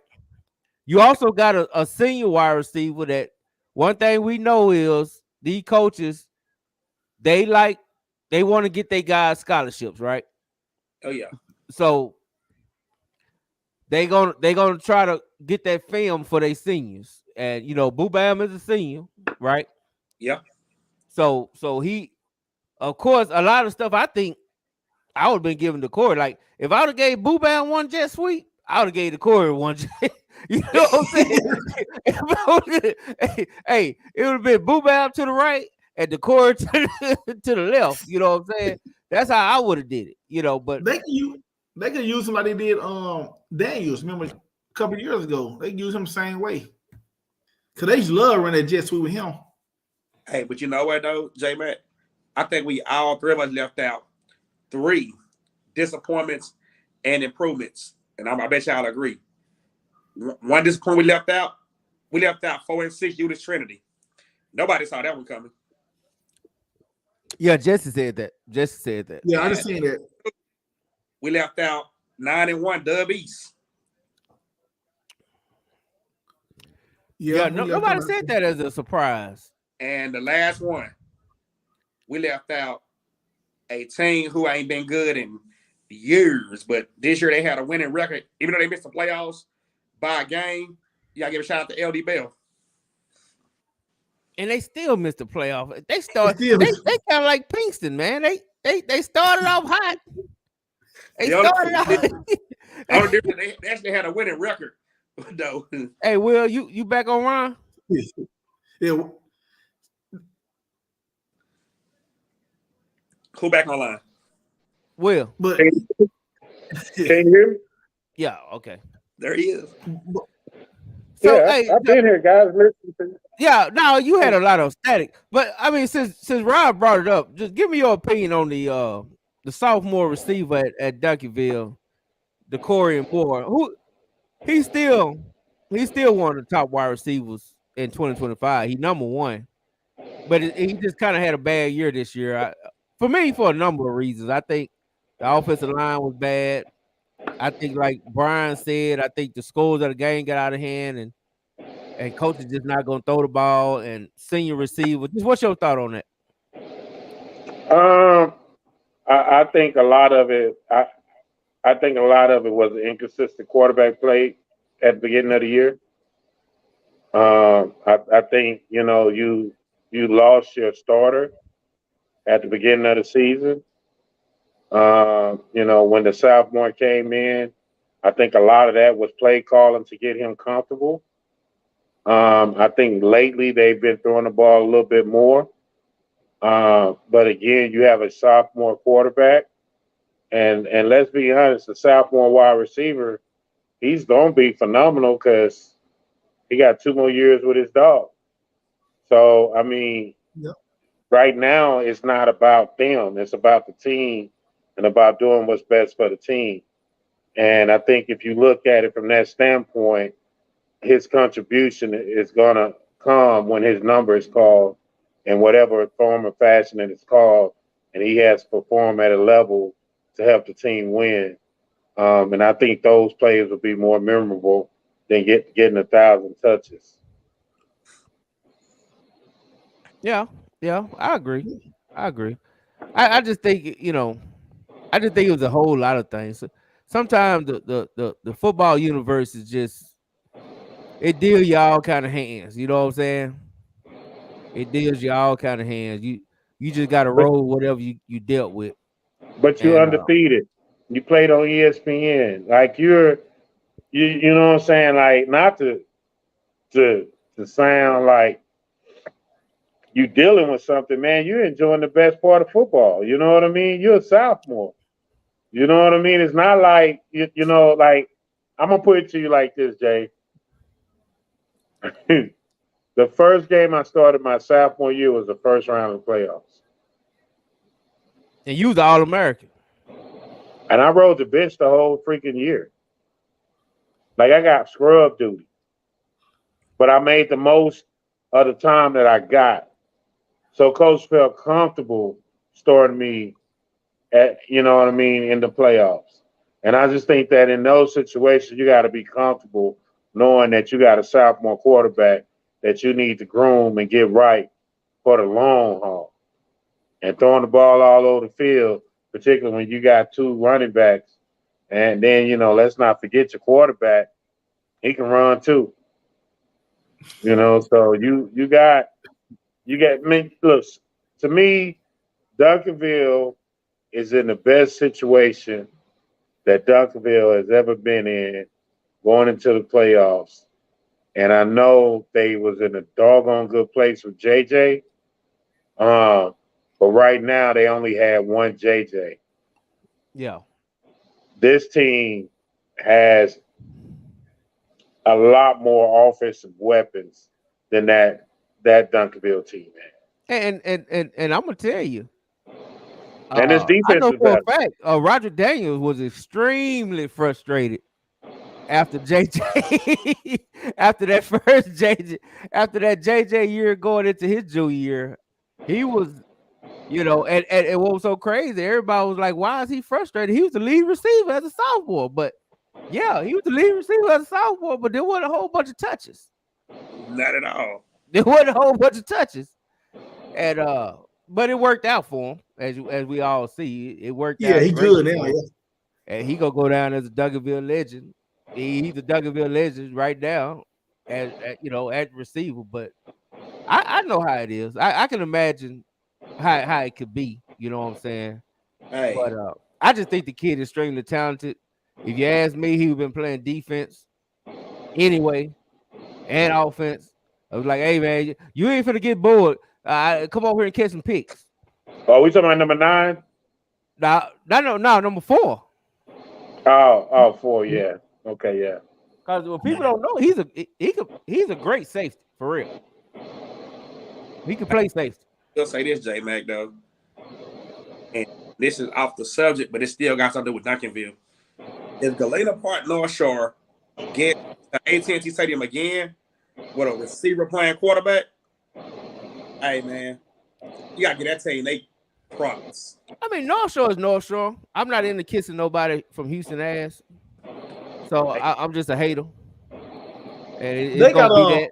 That's what it's gonna be. They got with North Shore they moved their Then they moved the JV quarterback. He's gonna be starting in the playoffs.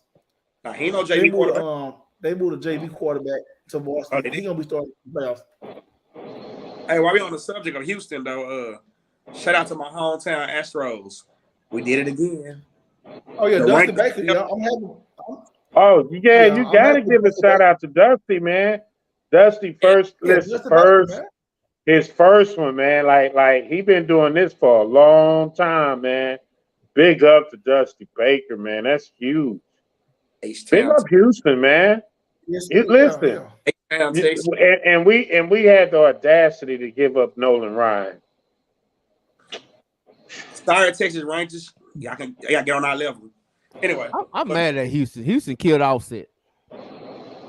Not Offset, but Takeoff. They did kill Takeoff. They did, man. I love right. They're murderers over there. What's next, though? They killed Takeoff. But anyway, we got Cordell came back. I'm finna send Jesse late, because we got to hear his thoughts. But tell me this, man. I do want to know, man. What do y'all think about Wiley East?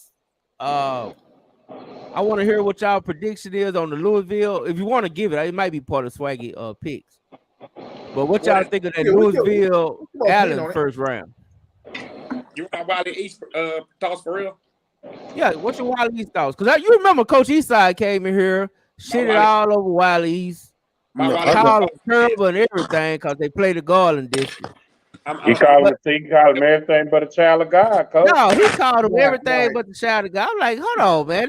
Them kids over there. God dog, Coach Easy. Coach Easy just went off on them. They had a real disrespectful. They had a real good season this year. Frauds. They did. Fraud. I know a couple kids over there, so I ain't gonna say nothing bad about them. I said it. Frauds. Ain't play nobody. They Wow.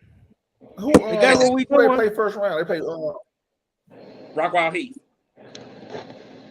man. That's a possible But W. they had them down year this year. Yeah, that's a possible W for them. I got my family play over there, and they not. Wiley East can win that game. I'm gonna say They get past that game. Rockwall Heat more got tested than them though. They got Rockwall to deal with them Eagles from DeSoto. That's gonna be a night bye bye. Yeah, I agree. So you don't think they stand a chance? What DeSoto? I'm telling you, dog. No. Can I just go and say this right now? Book it. DeSoto will be in the semifinals. Yeah. It's almost like Mathis made the schedule itself. Yeah, if you look at that bracket, J-Mac, if you look at that bracket, if you look close to that bracket, they definitely get into the semis. And I'm gonna say this about DeSoto. So DeSoto don't lose to teams they don't supposed to lose to. I'm gonna tell you that much. Hell no, they don't. No, they never do. From the time I've been watching them, when I moved to DeSoto back in 2012, they don't lose to teams they supposed to beat now. I'm gonna give them that. The only obstacle in that division is Dengaya, and I just don't see it for them. That's all. I'm gonna get y'all on that note. Well, okay, but do you give South Lake a chance against Guy? Because they gotta play each other. I'm gonna tell you a whopping no. You overlooking. No. Highland Park. Round games. You got to look forward to. Highland Park. Y'all forgot about Highland Park, didn't Guy? When would they play? Second round? Yeah. Third round. It'll be third no, round. second round is Crowley and I'm sorry, second round is Guy and Highland Park. Highland Park. Exactly. Ooh. That's the game. Might have to be in the building for that one. Highland Park. Yeah. I'll be there. Then you got Odessa Permian, North Crowley. Crowley beat Permian. Yeah, they'll beat Permian. They too athletic for Permian. But so what like you said, one thing I was can I say one? Let me say this one thing, bro. When you watch teams, when you analyze teams, you gotta affect who they play and what type of athletes are on that team. When you look at Duncanville and DeSoto is gonna out-athlete most teams but Duncanville. Or Dengaya against South Lake Curry, that sound good, but I'm gonna tell y'all like this: the one quarterback that I trust the most in the country is Dengaya quarterback. He is athletic and he got a gun. I mean, you got to have a perfect game to beat Dengaya. You got to literally come out there and make zero mistakes and score probably every time you touch the ball. That's true. But I just think when you're talking about South Lake, you just can't. No, you can't just. It ain't a given unless you do got a Duncanville type team. Right, who can just dominate them physically. But I agree with you because South Lake Curry is South Lake Curry no matter what nobody think. But I'm going to say, like, as far as what Dengaya got going at the quarterback position, that's the sock Kevin Henry Jennings. That's the, like, they just got a quarterback who's just on another level. And I got to, like, if you're not coming in there with a quarterback that can match that, you're going to get beat in the end of the game because he's going to make enough plays that your quarterback not. And they got a solid defense. They got a solid defense, a good O-line, a good D-line. They got the best defense. Hey, not so fast though. Not so fast. Like I said about Coach Harrell, you can never count out a Randy Allen team in Highland Park. Never. Well, I hear you on that one though. But this guy here team, hey man, they moving like another team. Yeah. That's in the South. Right.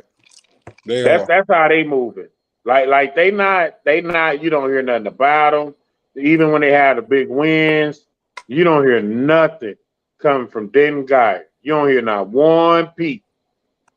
They just line up and go to work and take their lunch pails every day, and they clock in and they clock out and they going on about their business. And that's when you run across teams like that, they own something totally different, Jack. And when we run across a team, they got a quarterback and that's well coached, and they play defense. Yeah. And coach, okay, coach, let me ask this, coach. Let me add this in too, coach, because I don't think we get enough. We don't talk about this. Well, I don't want to make it sound like outrageous, but we gotta take in the fact that South Lake Curl them wins when they was winning them games, they had some of them Dallas Cowboys kids on their team. When you looking at D and Gaia, they got them kids on their team. South Lake Curl have ways where they might bring in a couple black athletes that make them way more elite than they usually are.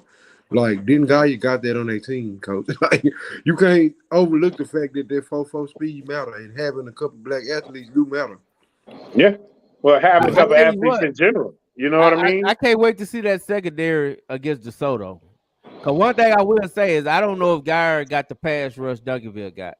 Hey, did you see him against Lancaster? That was Lancaster. I think Lancaster DeSoto, better than DeSoto, J Mac. You got.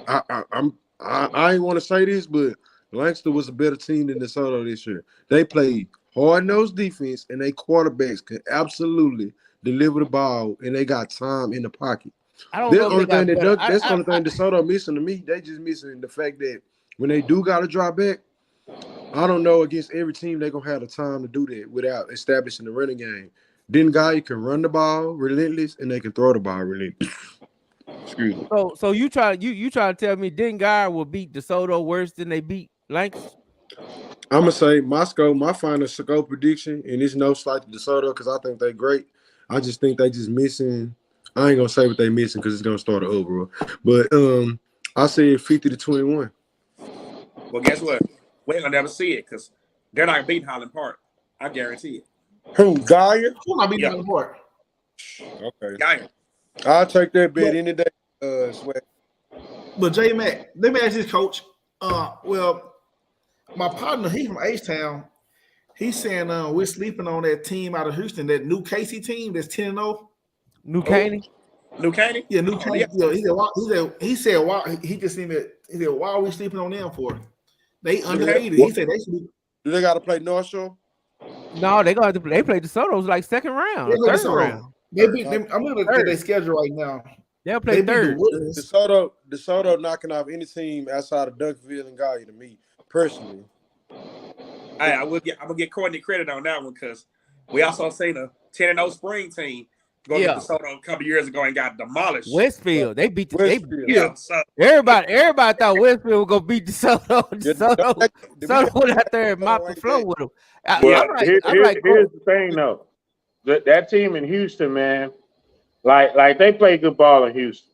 So let's not mistake that Houston hasn't been running the state in the last couple of years. All right, and I know we're gonna say, oh, it's North Shore. Yeah, but then there's the other Katie's, you know what I'm saying? That area. It's the Fort Bend Marshalls that probably gonna have to play in state. They got shallow. Yeah, you know what I'm saying. So I think for that new team, for what they doing and how they balling, like again, we'll see after week 2. You know what I'm saying? And, you come in and you do what you do against DeSoto, win, lose, or draw. We all gonna have an opinion on what it is. True. You know what I'm saying? But I think again, when you go into these second, third rounds, it's kind of like in track. You know how everybody has different regions, but then it's always that one region that got all the 39s, the 40.1s, the 40.2s, and the 40.3, and then this other region got 41s and 42s making it to the finals. You know what I'm saying? It's levels to this. It is. And if you are that squad, wherever you located in the state of Texas, now is the time for you to lock in and show everybody that you really about that. Right. Now I want one thing. I want all of y'all to be able to, whoever want to go first can, but I need 2 things, right? I need one, what y'all think of Lancaster going in this playoff in Division 1? And 2, what do y'all think about our guy, who is all of our guys, Coach Allen and Mesquite Horn, if they, because they got to meet Duncanville in the second round. Tell me, Swagger, what you got? I'll give you Swagger first. Go ahead. I'll be honest. Man. Lancaster go, I call this after the Longview loss. They will beat them again. They will play again. Mesquite Memorial Stadium and beat them this time. But if Crosby don't beat them in the first round first, Anyway, far as Mesquite Horn go, hey, Coach Rowe, Allen, my little brother JT, I love all y'all to death, but y'all don't stand a chance in hell with Duncanville. Damn. Who next? Hold on, you said Langston and Longview first, right? Well, I said Langston and Longview. I said, what you think of Langston? What Langston gonna do when they run? If I say if Langston knock off Longview, Langston can go win state. Because I think that's their biggest hump in this. Because after watching a couple of teams in that D1 division, they're not gonna be able to cover Langston like at all. So if they can slide past Longview, I think they got a big chance of winning it all. And what was the other question? Alito say hi. Oh yeah, I forgot about Alito. So okay, there's two obstacles. I ain't gonna never discount Alito. And then you said what else you said, J Mac? What you think about Coach Allen Mesquite Horn meeting up with Duncanville in the second round? Yeah, I technically think they don't got a chance in hell against Duncanville, but I do want y'all to realize, and I want to highlight because I heard y'all talking about Mesquite Horn earlier, that a lot of great DeSoto and Duncanville athletes come from Mesquite Horn in the past 5 years. They just never had the coach to keep them kids over there. Don't get it twisted. Number 3 over there at DeSoto, banging heads, he from Mesquite Horn. The kid who went to Alabama from Duncanville last year, he's from Mesquite Horn. So it's a lot of great talent at Mesquite Horn, and I'm proud of Coach Allen Neal for doing a quick 1 year, getting it together and make the playoffs. But I'm looking for Mesquite Horn once they fix their trenches and get bigger inside. They're gonna be a problem. I feel like they can be Duncanville level problem because they have Duncanville level athletes. But this year, if you can't block Colin Simmons, you can't win state. That's my thing. That's what I'm gonna say. That's the best kid in the country. I do want to say this on that Courtney. Even in Mesquite Horn heyday, they couldn't beat Skyline. Go ahead, B. Rise. Well, I personally think, man, Langston is going to beat Longview in the playoffs. With Alito, we can't count them out, but I don't see them making no noise this year. I see them going to third round, depending on what region they in. I don't think Alito can beat Langston. I don't think they can beat Longview this year. Hell, I don't really be honest. I don't think they can beat Timberview this year.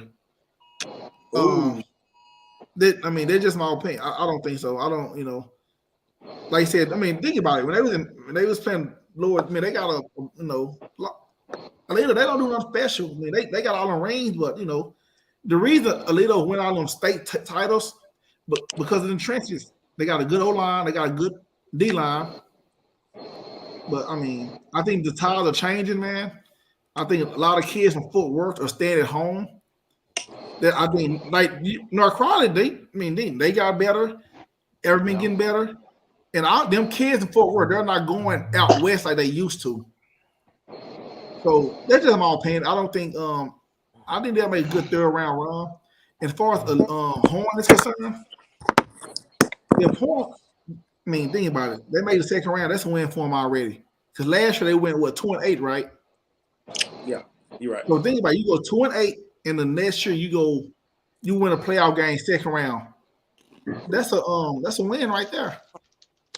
But they're not gonna beat Duncanville. But I mean, it's a win. It's a win-win for them anyway. The way Shout out Chris Dunn though. That's a bad boy right there, man. And shout out to Courtney Daughter for dry snitching on DeSoto and Duncanville, man. Way to go. but we all knew that. Hey, Will, go ahead. Y'all know DeSoto and Duncanville be taking them Horn kids for the past 5 years, man. So we're gonna act like sock quarterback didn't come from West Mesquite in Arlington. Okay. I'm just saying, dog. We ain't talking about sock right now. Don't go there. Don't go there. That's all I'm saying is because when you start pointing fingers, people got to point fingers. Okay, you want to know what else is the truth? Do you really want to start talking about the truth? Yeah. I was talking about Mesquite Horn and kids that leave Mesquite Horn to go to Duncanville and DeSoto. That's been going on threw for 5 two of my years, teams J-Man. under the bus. You can't throw DeSoto and Duncanville on the bus like that. Dry I know that's your alma mater, but they open enrollment is definitely in play on this, man. I'm just saying. And Kevin Jennings came from West Mesquite. Go ahead, Will. What you got? What you got for? I'm not gonna Oh, get this Coach mad. Wood. I'm not gonna get mad at no 2 fine gentlemen who want to go get a quality education. I think that's their prerogative. Yeah. Uh, I'm just saying, man. Don't be throwing DeSoto and Duncanville under the bus talking about Mesquite Horn. That If what we can't talk about West Mesquite I and was, Arlington I and know. Corsicana and I was just you giving know, I'm Mesquite just Horn saying. their flowers, man. Mesquite Horn been producing some dogs. They just ain't been able to keep them. Like they Keep running so back right now. He at Hutch right now. I'm just saying they got to start keeping their keys that they But he have lost over his there in spot Mesquite coordinator. Horn. But he I lost he his think came spot I from think Hutch. coordinator. That's different. I hey, also want hey, to say he was at Hutch his freshman year, then with the Horn. He I went know back that, home. but I'm just saying he went all back too. right. So I'm gonna say this. I Courtney is doing a phenomenal job. I think Mesquite Horn. I really think that Courtney should be up for Coach of the Year. He definitely has my vote for what he was able to do this year. For sure. And I think that like you say, once you have a guy who can galvanize the community and kids can believe in and the alumni can believe in and the administration can believe in, it's amazing what you can do. And them playing Duncanville the second round, I think, at the end of the day, uh, I think we're going to see a team that's going to go out there and compete. And I think Courtney's team is going to do that. They're going to compete. Will it be too much for them at the end? Absolutely. But to say that they're going to go in there and it won't be a game, I think that would be false. I think that would be overlooking Mesquite Horn and what they've done all year. Yes, Duncanville is destined for great things, but they're going to have to fight along the way too. So I definitely think that Courtney can get that done. What was your other question, J Mac? Just what do you think about the Lancaster run? Let's Oh, everybody welcome Jesse Wide, the Longview and DeSoto #1 fan. Y'all welcome Jesse Wide in. what's up? What's up, He Go Kimber from ahead. Knight? DeSoto. But Before you go, Jesse, let me get Will thoughts on Lancaster run. I think Lancaster. I think Lancaster could be um, the 2021 version of Sox. Yep. And I say that because I think they have played some of the best games, and they played their best games on the biggest stage. And I think as long as they can keep that mindset and the way that Coach Paul is over there as the master motivator, I think every game they go in, they got a belief that they can win that game and that they should win that game. And I think they grew up since that last game against Longview, and I think it's hard to beat a team twice. So I think going into that game, um, really they probably don't even think about that. Think about round one and keep getting better, but ultimately that's the game you want to see. And I think Lancaster has done a great job of putting themselves in a situation to take advantage of opportunity. Right. Yes, sir. Yes, sir. Oh, hey, Jesse Wide, man, let's go ahead and get you while you're here. Tell me, man. I mean, because Jesse, if y'all don't know, man and Jesse been watching high school football as long as I can think. So, Jesse, tell me, man, your top impressions of the season and your top disappointments, man. Go ahead and hit us with it. My top impressions, I'm gonna start at #1 with Forney. I wasn't expecting for them to be able to compete in that district and for them to make the playoffs their first year in their district. Really surprised me. I think they got a real good program up and coming. They're gonna be they're gonna be a force to reckon with later on moving forward because they have a pretty young team. The running back they got with Osborne, I think he's gonna be pretty special. So Forney is one of my surprises. To be honest, I was actually surprised with Lancaster, man. They was a lot better than I thought they was gonna be. They competed in every game they played in. I was expecting him to go 6-4. They ended up finishing, I believe, 8-2. And so I think they're gonna be a force to be reckoned with in the playoffs. And like I said, they exceeded my expectations. And another surprise is Anna. I think nobody talked about Anna. Anna popped out of nowhere. Pop Solana, I think third week. Yep. And I think they finished 9-1, I believe. So I think they got a pretty bright future ahead of them. So hey man, that I think Anna played Solana week in the second round, ain't it? I think Anna 10-0. 10-0. Okay, that one for sure. I thought they lost to Melissa. No, I think they lost to Melissa. I think they did. No, Anna beat Melissa. And they beat Solana. Okay, they sure did, yeah. Well, hold on. Swag, who the hell play in the second round? Is it Solana or China Springs? This one, because that region 2 and 4A is ridiculous. Yeah, it's tough, man. It's ridiculous. Solana won't meet till the third round.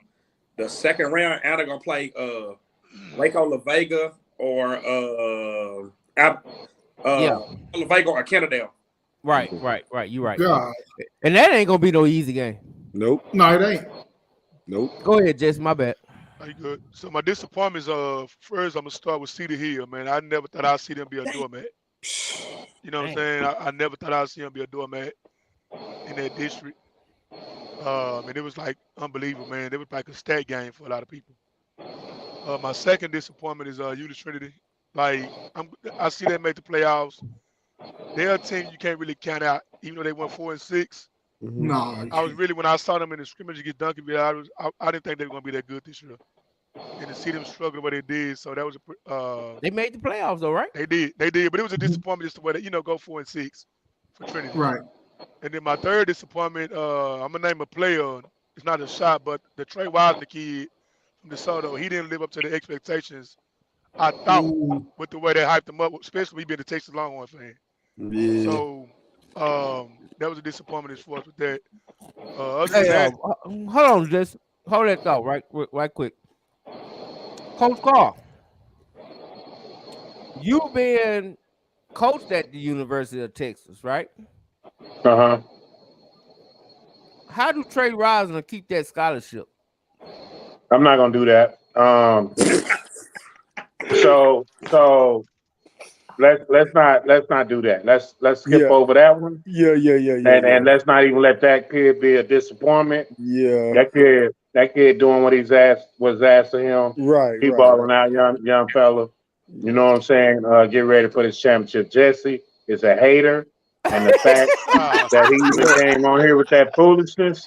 Yeah, coach. Don't let him bother you. Use him for motivation. Okay. He never played sports a day in his life, so you are already a better athlete than him. Right. So let him go and be where he's supposed to be in the land of the lost, and let him hang out with the low-hanging fruit.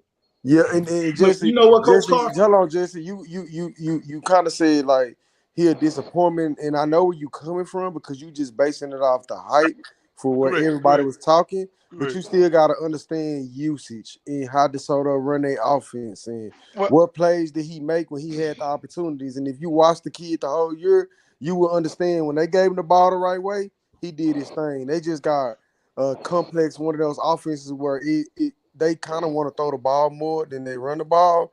So I wouldn't say it's the kid, bro. I'll put the disappointment on the play call, not on the kid, because he. When I say the disappointment, I'm not saying as far as his talent. I'm saying as far as the production he had. Well, we're not gonna criticize kids. I'm not beating. And that's what I said when I said what I said. I wasn't beating up the kid. I was saying for the expectations of my disappointment. Right, I understand, but that's still. So I wasn't talking about the kid.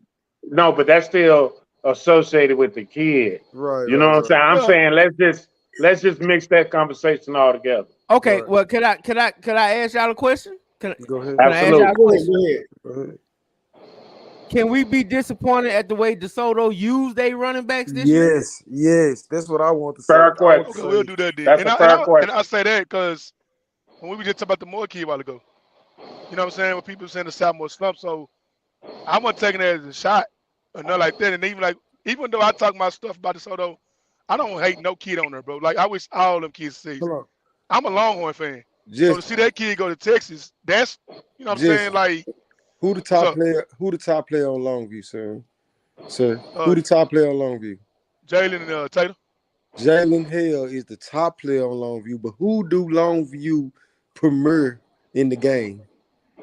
Your running back. Know what it is. I mean, it's your running back. Yeah. So when you look at DeSoto, they got a 5-star receiver. They got a young couple of 4 or 5-star receivers that's gonna be that way. They really did premier their backs like that. So I kind of want to take that off the kid because I'm gonna say if they use that guy more and they use Tiger more, they'll be a way more effective team when it comes to putting that ball out. I'm gonna be honest. Use him more as what? Because I'm gonna be honest, dog. I gave Tiger his props, right, for showing heart. But let's just be honest. I had somebody hit me up on the back end after I made that post about giving Tiger his props. First thing my homie asked me was, "What did Tiger do that was special?" Wow. I'm just being honest. And what I had to tell him was, I like the Tiger toughness and the fact that the DeSoto offense, like I say, I'm gonna take the pressure off the kids and I'm gonna put it on the grown men. The DeSoto offense use their running backs like fullbacks. They do. They got a bunch of 6'2", 240-pound backs back there. Hey, because let me ask you something. You know how you remember back in the day how everybody used to put their base in the car, and for an unnecessary reason they'll turn that shit all the way up, and you be like, "Why are you even doing that right now? We at the library." That's DeSoto to me. Like they real live just throw the ball just to throw it to me. Like, bro, get them boys 15 carries a piece and see what we get out of that. We never get that. All we get is not dive plays though. That's what I'm saying, Cordy. Quit running dive plays behind your 5'5" center. Yeah, I give you that. hey, all I'm gonna say is this: we about to make some noise in the playoffs. That's all I'm gonna tell everybody. No, you heard me. I just got a big ass order from the DeSoto Booster Club. I got a hoodie and a t-shirt coming. Yeah.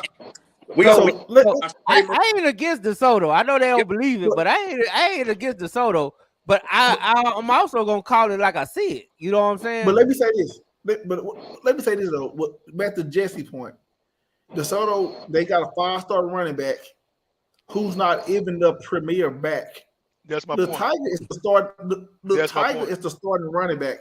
He gets 20, 25 carries a game.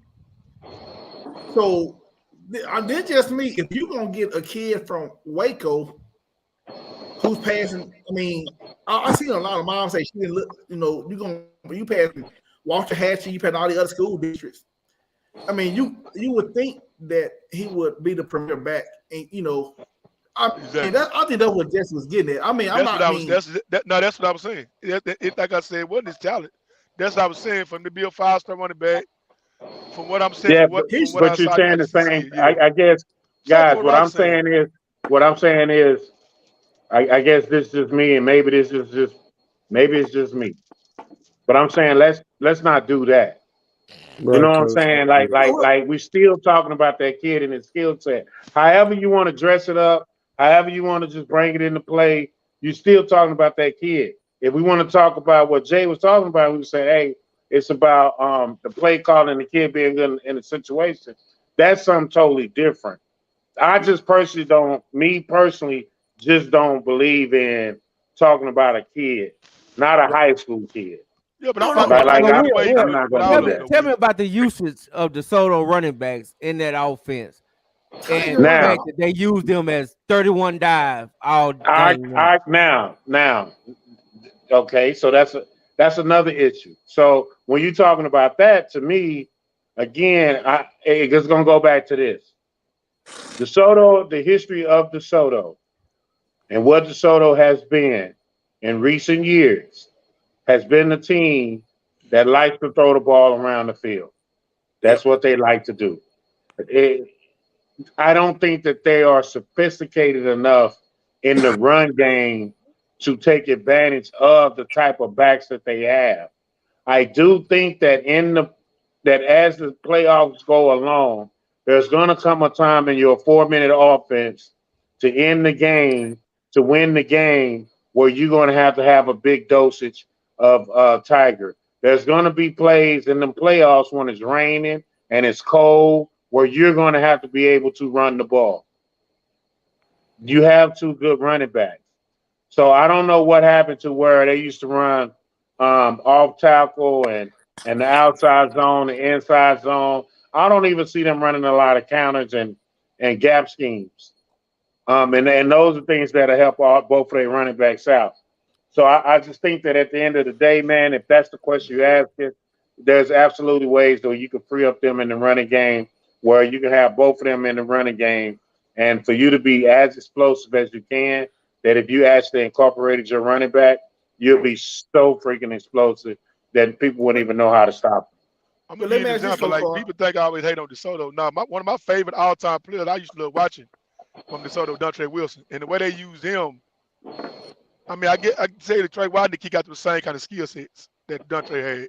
Dontre was unstoppable, and the way they used him got him in space a lot, bro. Like it was exciting to watch that kid. So, like I said, so maybe we'll see.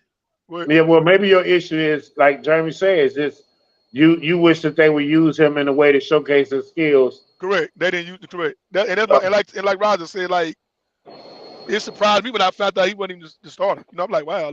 So that's what I yeah, it surprised me like that. So yeah. I would not expect that. I think he meant that the disappointment was it wasn't the kid, but it was the usage of the kid. Right. Yeah. No one talking about a kid. Hold on, Coach Jesse. Ain't we in the youth? Ain't we been in the youth sports world the last 5 years? Yep. Yeah. You know why he ain't the starter? Come on, bro. Yeah. Come on, bro. Yeah. You know why? You know. I'm gonna say my last. Courtney, I'm gonna be honest with you, Courtney. He might as well be the starter because they ain't using the starter right. If you ask me. But we know. But this is what I'm gonna say, J Mac. I'm gonna go on and say it, bro. You have to use certain kids in order not to lose them, bro. Come on, bro. We know these. Me and Jesse know these. We know, like, if you gonna get all them kids over to your school, you better put them on varsity. You better give them the ball, or they're gonna be gone.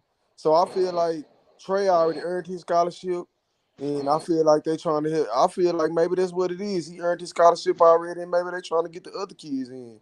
So hey man, that matter of fact, that leads me into this last question while we leaving out. That's the question I want to know from everybody. Is do you think that the expectations with kids and parents is too much on a high school program? Now I know Courtney, where you at, Sock don't give a damn. You come up there with some expectations if you want to. You're going to leave with the same expectation. I already know them coaches. I know them coaches. Yeah, they don't give a damn. Yeah, they don't give a damn. But I think it's a couple of programs like that, though. I know them cats over there, them Panthers of Duncanville, they don't care. You know what I'm saying? Sock don't care. You know what I'm saying? I think certain programs, it means something to them. You know what I mean? I don't know who those programs are, but whatever programs those are, I just think that at the end of the day, man, that's the biggest problem of youth football. I don't think people necessarily realize the residual impact of ranking kids, of promoting kids as the best of this. I don't think they truly understand the impact that has not only on high school kids, on the high school program, but on the mindset of a youth, the mindset of the parent, and everything else is because everybody thinks their kid is the best at this. You are playing Little League football. There's only a handful of you that you can sit there and look and say, that kid is going to be special. There's only a handful of them you can sit there and say that with. There's a guy named Eric Thomas that played offensive line with us for the Redbird Raiders. All the way up till he got to junior high school. And his freshman year, he won Texas Relays in the 100. Now, understand what I'm saying? He played offensive line all the way up to he got to Brown, and his freshman year, he won the 100. Kids are gonna change, man. Coach, ask Jesse, who the DeSoto D tackle. What was he in Little League, Jesse? One of the top running backs in Little League in the nation. So that's why I tell people all the time, like, it's the kids sitting over there playing in the mud, playing with his friends, not paying attention to the coaches, he gonna get to high school and get 6'2", 230. You can't plan for that.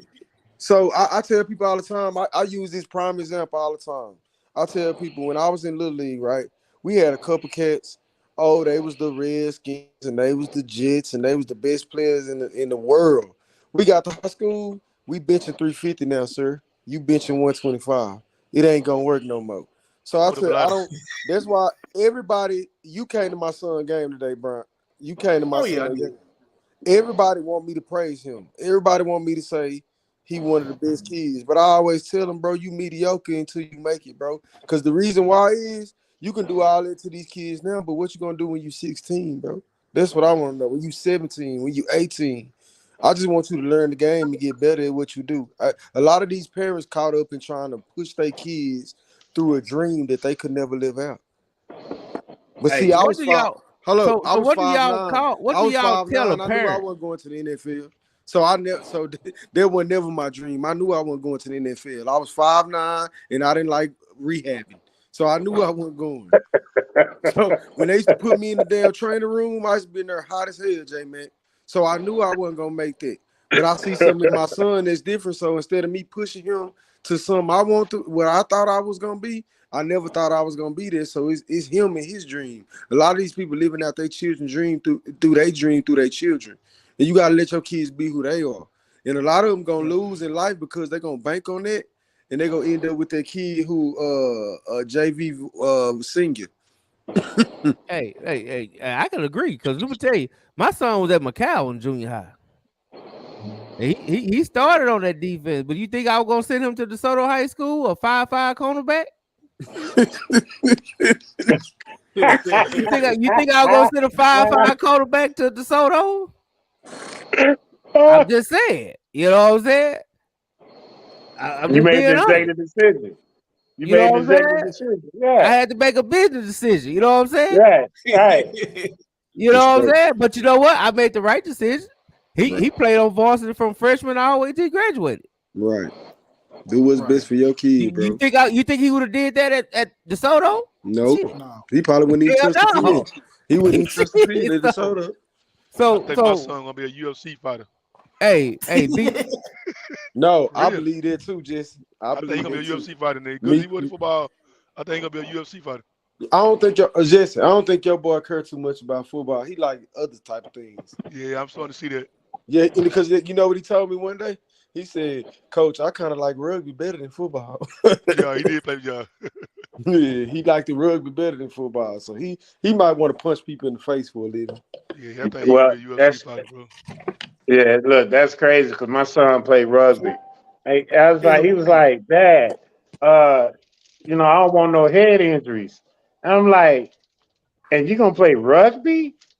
Like, believe it or not, Coach, there's less injuries in rugby than football. I tell you that. And I agree with you. 1,000%. I just know what rugby looked like for us growing up was called throw up tackle. It was throw up tackle, man. That was rugby for us growing up. Because they don't play throw up tackle now. So they like rugby because they don't play throw up tackle. Exactly. Yeah. Exactly. If you didn't come home with grass stains on your clothes, your parents served, you didn't go to school that day. If your mama wasn't fussing at you about them grass stains in your pants, then you wasn't doing it right. Let me tell you. No, you didn't go to school that day. You doing something else. J-Mac, if you didn't run for 300 yards on 5 carries and 5 touchdowns, you didn't do shit in throwback tackle. For real. But you know who your running backs was. Like you knew who the cold dudes was in that throw. Right. Like when you saw Andre Richardson throw up tackle, you was like, man, go on, stop playing, man. He cold. Like when he got the ball, everybody used to be, hey, everybody was enemies until Andre Richardson got the ball. Then everybody playing together. Hey, you get over there, you wait for him when he get over there. I'll wait for him over here. And then you look up, you're like, man, how did he get in the end zone? Exactly. Cause y'all all missed the tackle. That's how. Yeah. Well, he made us miss the tackle. But that's what I'm saying. That's what I'm saying, Courtney. Like I'm literally playing with my son about how they throw the ball, how they catch the ball. He's like we do tackling drills. Like it's just it's cool, man. So if dudes want to do that, man, tell them to keep doing that, man, because that's that special type of dudes play rugby, man. Hey man, I need to Oh, get so y'all hold on opinion. hold on. Let me tell y'all something. Y'all might didn't know. Both of my sons, both our rugby teams, we the state champs. Okay, Dallas Rugby Youth Club, we the state champs. Oh, that's dope. I want to show y'all something, man. This is Matt Step. This is picks. Oh, I can't see that good. I'm gonna read it off to you. Okay. Now, y'all want me to do 5A or Yeah, do No, go 5A all the way up to six whatever. Do 4A too. But is he? I can't believe Yeah, I do didn't 4A. put 4A on her, man. I can't believe I didn't do. I'll go Well, back. I'll tell y'all 4A. I'll tell You y'all. don't have no 4A. respect for 4A, Jeremy. You don't We respect don't. 4A at all. We don't. I don't. We And don't. I accept that criticism. But 6A, real quick. I want to y'all give me y'all quick opinions about it. 6A D1 region. Region 1, he got Prosper. Region 2, he got Duncanville. Region 3, he got Atascocita. Region 4, he got Austin Westlake. He got, and in the championship game, he got Duncanville over Westlake. What y'all think? I can see that. I agree. I can see it. I agree. I can see it. But I watched Westlake this year too, and they against Dripping Springs, and they look good. But I think aggressive defense like Duncanville gonna really get them problems come off the edge. Yeah, I agree. Y'all watch What you got, Swag? Hell no. What you got, Swag? Hell no. Okay. What you disagree with? What do you disagree with? I disagree with Region 4. I mean, He got Westlake in Region 4. Region 3. Yeah, Westlake. Atascocita is not gonna beat North Shore. I think so. Man, they barely. North I ain't gonna Shore lie. not North as Shore good barely this got year. past them. Nah. Okay. But you think they gonna beat Westlake? I think they are. Okay. Hey, yeah, I respect it. I respect it. Let's go. Hey, this D2. Let's go D2, fellas. We got Dengal Region 1. Region 2, we got DeSoto. Region 3, he got Katy. Region 4, he got oh wow, he got Vandergrift. Wow. Yeah. So in the championship, he got Geyer over Katy. What y'all think? I can see that. That's Guy win state, man. hey, watch out for that Dripping Nobody Springs beat team, Guy. man. Again, hell no. Goddamn, Swag, what you got? Talk to me. What you got, Swag? Geyer is not beating my Highland Park Scots. They're gonna be out of point, bro. Highland Park too slow for them, bro. DeSoto versus Katy for the championship. Okay. What about you, Will? Hey, Duncanville, I got Duncanville and I got Geyer. Like they different this year, man. Okay. I can tell you about all them other schools, but I'm gonna tell you who's gonna win it. Okay, so we got 5AD1. Courtney fell out. Okay, we got 5AD1. Alito, Region 1. Region 2, we got Longview. We got Region 3, we got Smith and Valley. Region 4, we got Corpus Christi. Oh, I don't believe nobody coming out of Corpus Christi. You tripping. You tripping, Matt. You tripping, Matt. You gotta see But he do got the championship. He got Longview over Smith and Valley, which I don't even see how they gonna make it. I think Matt ate too many tacos when you down there. But he got Longview over San Antonio, right? They're about New Brunswick. Yeah. Yeah. They got a pretty stadium too, boy. I mean, who first on this one? Hey, who won it? You know what, man? Me. Go ahead. Oh, go ahead, Russ. You know what, man? I'm gonna be a little biased, man. I think Langston is gonna beat Longview in the playoffs. Hey, I'm going. Hey, I don't know about the Smith and Valley team, but Longview, I'm telling you. Like I said, man, I'm gonna give Langston their props, but y'all gotta understand, bro. Next week ain't no guarantee. They play Reedy next week. So if they play Longview, like I said, they played them tough first game. I'm not gonna take that from them. But dog, I'm telling y'all, it's not gonna be close as y'all think the second time they play. Longview looking just for their game and like is. They feel like they missed a lot of opportunities to put that game away. And King gonna make it, he makes adjustments. So I'm telling you, I don't see nobody beat Longview this year. But I'm telling you that it's second round next week. Longview got Lone Star and Reedy got Lancaster next week. I watch I'm just Lone gonna Star be honest, play, man. Lone Star don't got. They're not gonna have no issue with Lone Star. I watch them play. I don't think y'all. They just because I know they struggle with Texarkana. I think that one out of Alito, Longview, Lancaster trio is gonna win state. It don't matter. Whoever come out of that is winning state. That's just what I got on. I know it ain't gonna be Dan Ryan. My opinion, very simple. There's a team out there called A&M Consolidated. They lost Lufkin. They lost Lufkin. Damn. Well, count them out there. Exactly. They lost Lufkin. But I got Coach Carr? that region, and I got Langston, Smith, and Valley for the championship. You got Langston winning that 3-0. So you think Langston could beat Alito, Swaggy? Yeah. Okay. I got Langston winning state. I think so too. Okay, Coach Carr. Hey, I win Langston too, man. I'm riding with Langston all the way. Hey, you ain't gonna get nothing changed with me. Hey, I might not be not the king, but I got a dream. Lancaster, DeSoto, Duncanville, all in the AT&T and South. That's my dream. That's my dream. Hey, okay, now we back to 5AD2. We got Region 1, we got Argyle. Region 2, we got Sock. Region 3, we got Fort Bend Marshall. Well, we got to start giving props to that coach because he gets Marshall.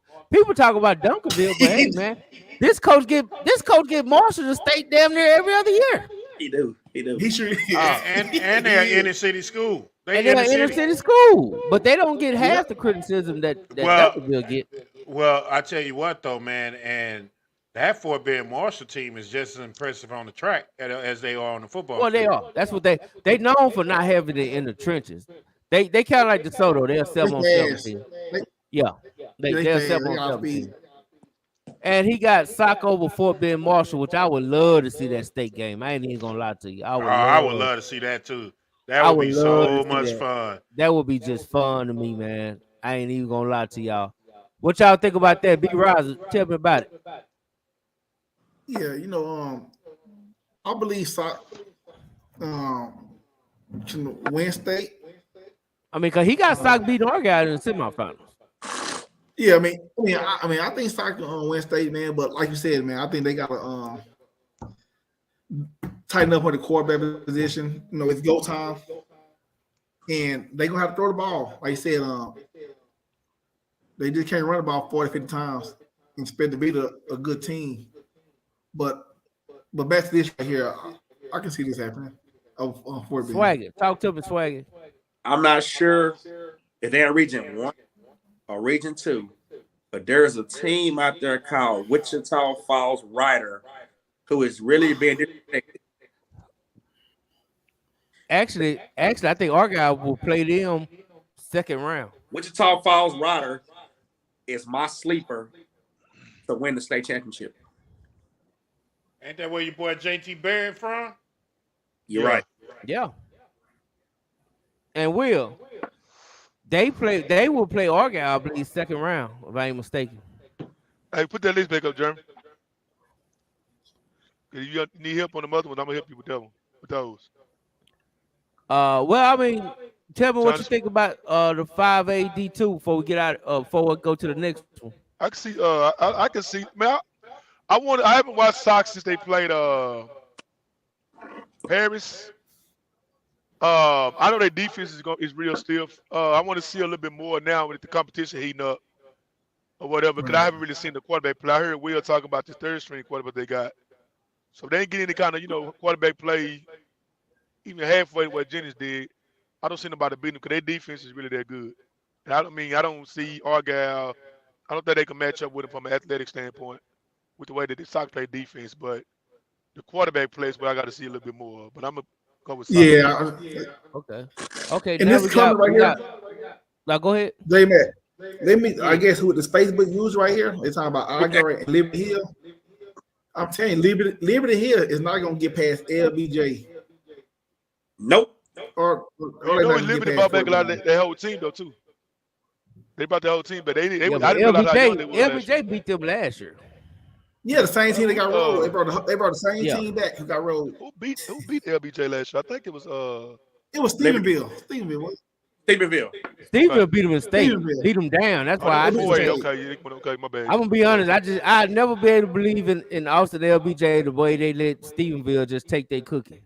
I just, sometimes some things you just can't get out your head. Man, You know what I'm saying? Man, pressure bust pipes, man. You know their first game, pressure bust I'm pipes, just man. saying, Pressure man. got The to 'em. way they got depoted in that state game, dog. I could never ride with LBJ ever in life. What we got in 4A? So All right, what's let next? me. It ain't Carter. Oh Lord, Hey, chill, hey, dog. you know what, Chill. Jesse, you so disrespectful right now, man. God Right? damn, he wouldn't even Like, let me get through it, dog. right? You know what I'm saying? You just rude, cutting people off. Just say something else about Carter here. Jeremy, cut him off. Just go ahead and fade him to chill out, black. Jesse. So as he say something. Hey man, we got 4A D1. He got Decatur coming out of Region 1. Region 2, who I think is the hardest region, and I think the winner out of that is gonna win the state Yeah. anyway. He got China Spring. He got Region 3, he got Tyler Chapel Hill. I can see that. Yeah. And he got Bourne coming out of Region 4, and I ain't even gonna act like I know about that. That's down there about San Antonio, Austin, every morning. Greyhounds. Right. Okay. Yeah, Matt love them San Antonio schools that ain't never done shit in life, but he love them. I'm gonna let Swag go first. What you think about that one, Swag? He got China Springs over Tyler Chapel Hills in championship. Well, in a perfect world, I love to put Carter there, but that's in a perfect world. But if I got to be real, perfectly honest, I'm honestly not sleeping on two teams that's not on that list, and that's Anna is one, and I'm not sleeping off of man, what is my other one? Put the list back up again. Stephenville. Nah, it ain't Stephenville. Or Solana. It ain't them either. I think it was just Anna. I'm Chapel Hill. They are the truth. They are the truth. So I definitely got that championship game with Anna versus Chapel Hill.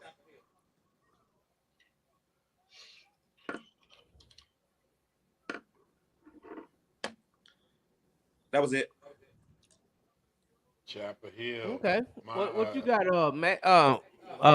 B. Rise? Like I said, I don't really know too much about 4A football, but I think Anna or Salina are two teams who can very well be there. So I'm not agreeing or disagreeing with what he said. So that's all I got. What you got, Jess? I can see that.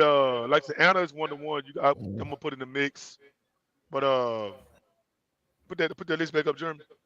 That China Spring team, man, they pretty battle tested, and I think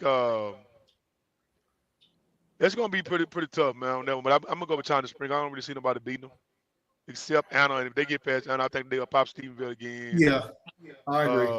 Yeah, I don't really see Solana as a major threat, but yeah, China Spring for real, man. Coach Carr. Yo. What you think about it? I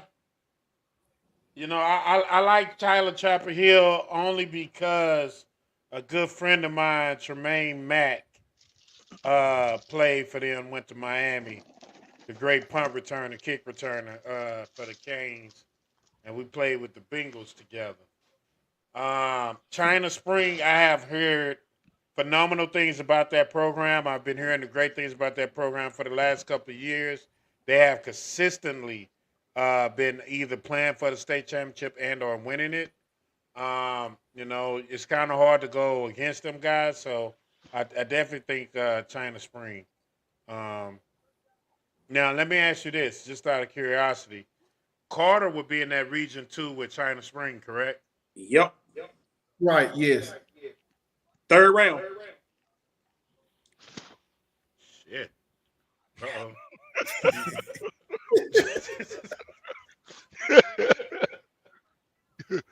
But hey, That's all I got, B. China Spring only loss was to Paris Episcopal. Say, man, listen. I'm gonna say this. China Spring has been balling the last couple of years. They have been a consistent program. Um, it's you know. I have a question. What the hell is Channel Springs? It's down about I think one about the Waco area, I believe. I'm thinking about Waco. Oh, okay. I'm gonna be honest, man. My dog card on that is Solana. It really is. I got Solana as my dog horse on that. Yeah, it's like down about Waco, Hillsboro. It's in that area, up in that down that way. Up in that area. Hey, now is Anna and Melissa Yeah. in D1? What region would Anna and Melissa be in? Melissa 5A. Melissa No, I think 5A now. yeah, they 5A, yeah. Okay, what would Division Anna 2. be? For Division 1. That's 4A. They in region 2. I mean, with China Spring. Man, that region 2 is loaded. Yeah, it's tough. It's tough. I think Stevensville is in there too. They all in there. Kennedy, all of them in there. Yeah, that region 2 is loaded, man. I mean, even that the second round of the playoffs is gonna be good because you got Kaufman, who won Salina, who won that district? Well, Salina won the district because I think it's gonna end up If Carter beats Sulphur Springs, they'll play Lake Worth or Kennedale. Second round, right? Was it Kennedale? Yeah, but what would that third round matchup be? If they win, a rematch with Solana, the winner of Solana and China Spring. I think I was looking at a third round matchup like, ugh. But you know what? For me, man, for Carter to even get out of the first round, I know that sounds very... with Sulphur Spring losing their quarterback and running back in the same game, and they both out the playoffs. So, I mean, but that's what I was saying. Like, they did. Yeah, so it sets up perfect for Carter to get their first win. They just gonna have to make sure that they keep a hat on that D tackle that Sulphur Springs got, because that dude there is a beast, number 9.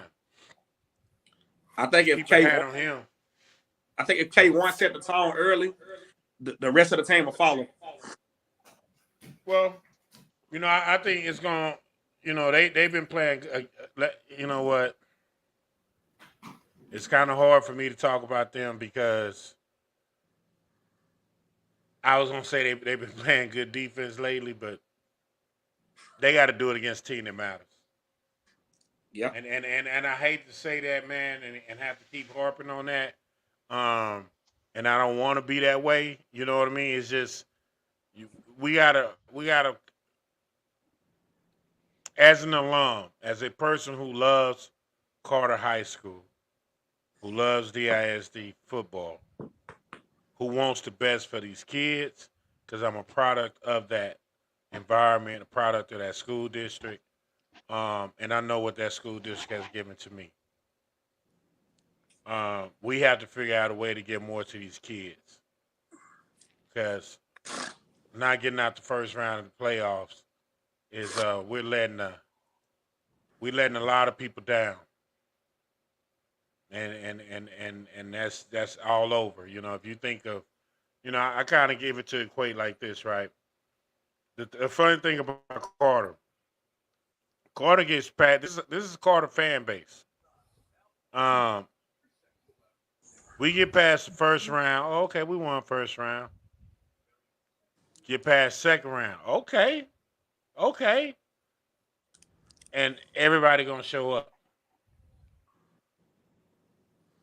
This team that's going to the playoffs this year has to go into it with a mindset of if it's truly we all we got, we all we need, then that play needs to exhibit that. Because if that play don't exhibit that, then you're just doing more talking. And what I mean is it's time for W's, man. It's always gonna be time for W's. But right now it's really, really time for W's. And if you can't get a W this year, then man, we don't have that patience to wait another 365 and a whole school year to see you try to give it another shot. You know what I'm saying? Like we really need y'all to win it this year. You know what I mean? And if we got to wait till next year and get back on board and go through this again, that's a part of it, man. But I just truly want the best for Carter High School for those kids and that coaching staff is to figure out a way to get this W. That period.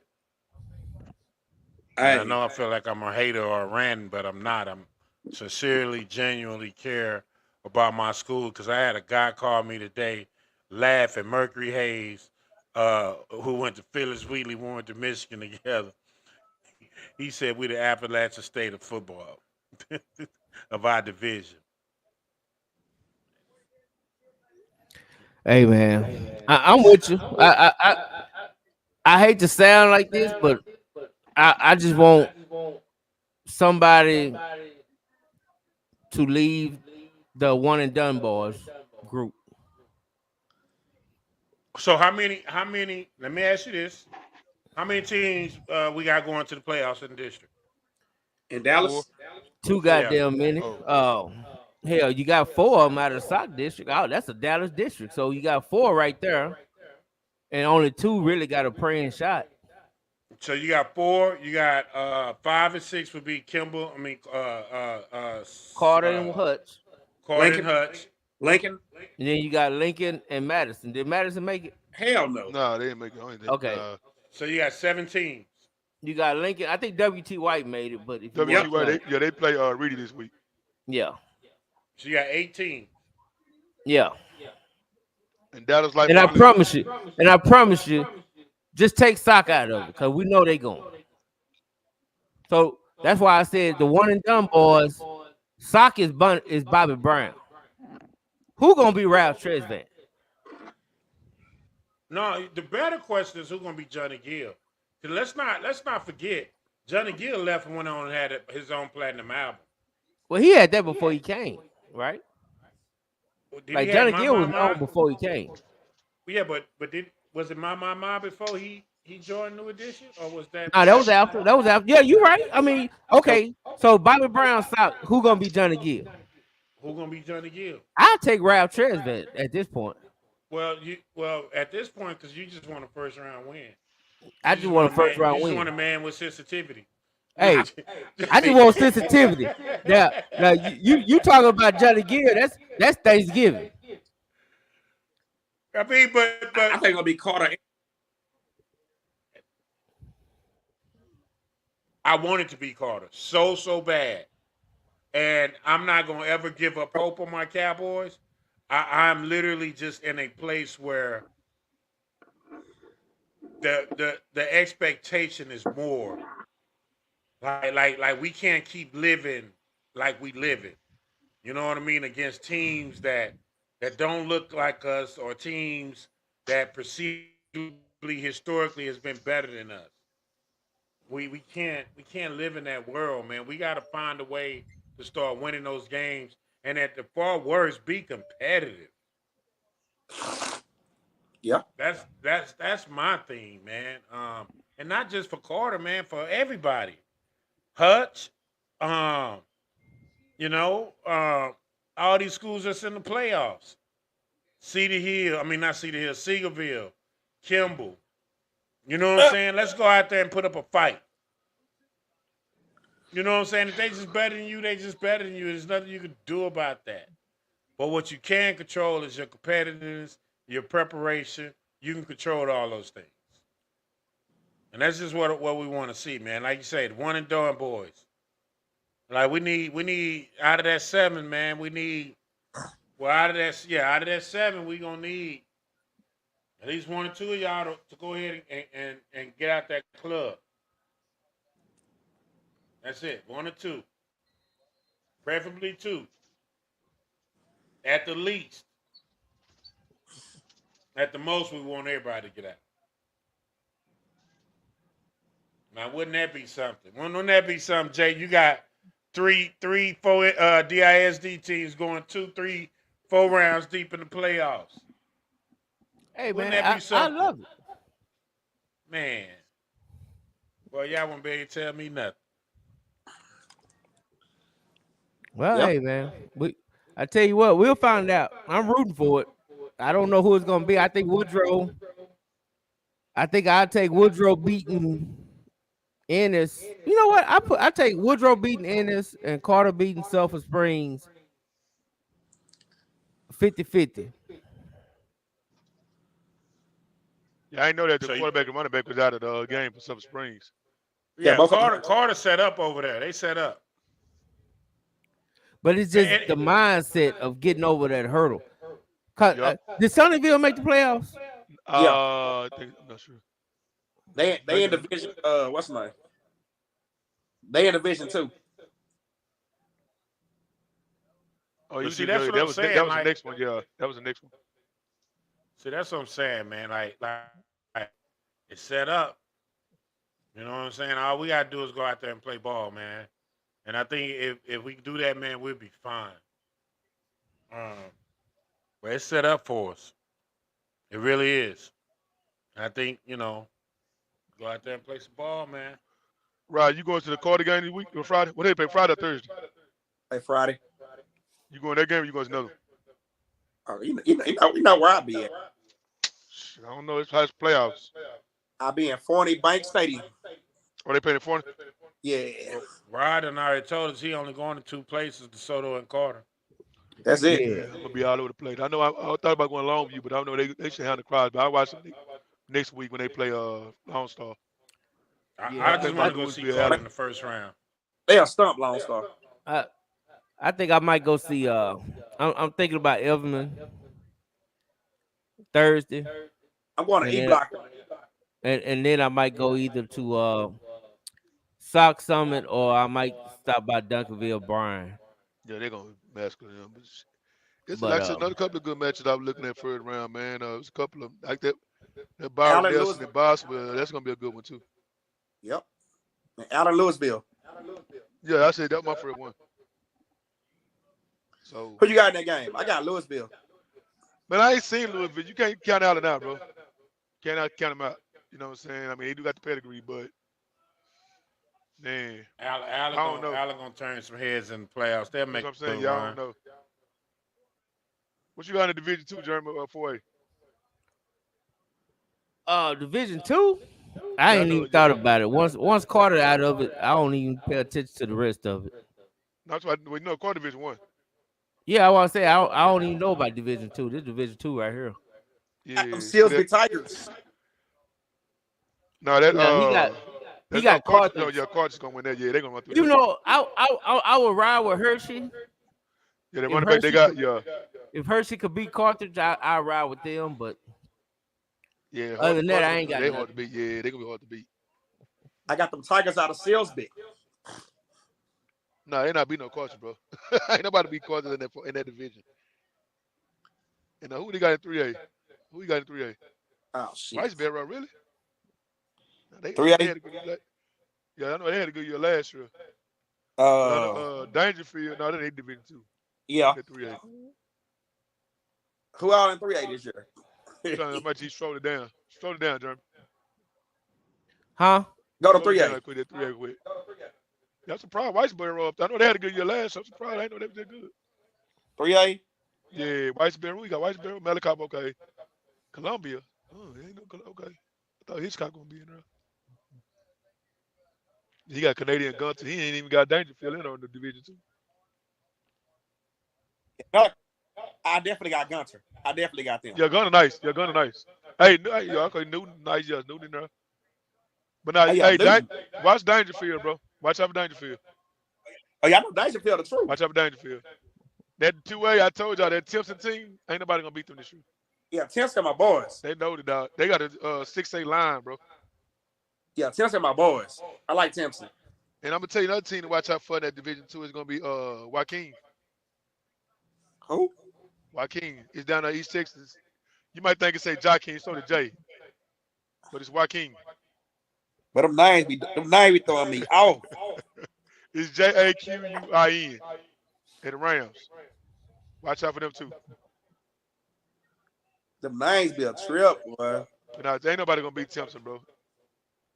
I see they ain't got Shauna in there. Shauna, that's the. I know. What's Shauna at? They got. And they I'm got surprised. Refugio. Shauna. But are they 3A or 2A? Nah, they got Refugio beating them. They in the region with Refugio. They got Refugio beating them. Oh, okay. But hey, man, we finna get on out of here, man. We done had enough fun. Yeah, I'm with that. So, hey, man, we gonna holler at y'all. See y'all next week. See y'all Wednesday, fellas. Peace, love, and hair grease. Yes. Hey, Sunday we gonna be dissecting the first round of the playoff. Ooh, big history, baby. Yes, sir. We gonna be talking about. Watch this.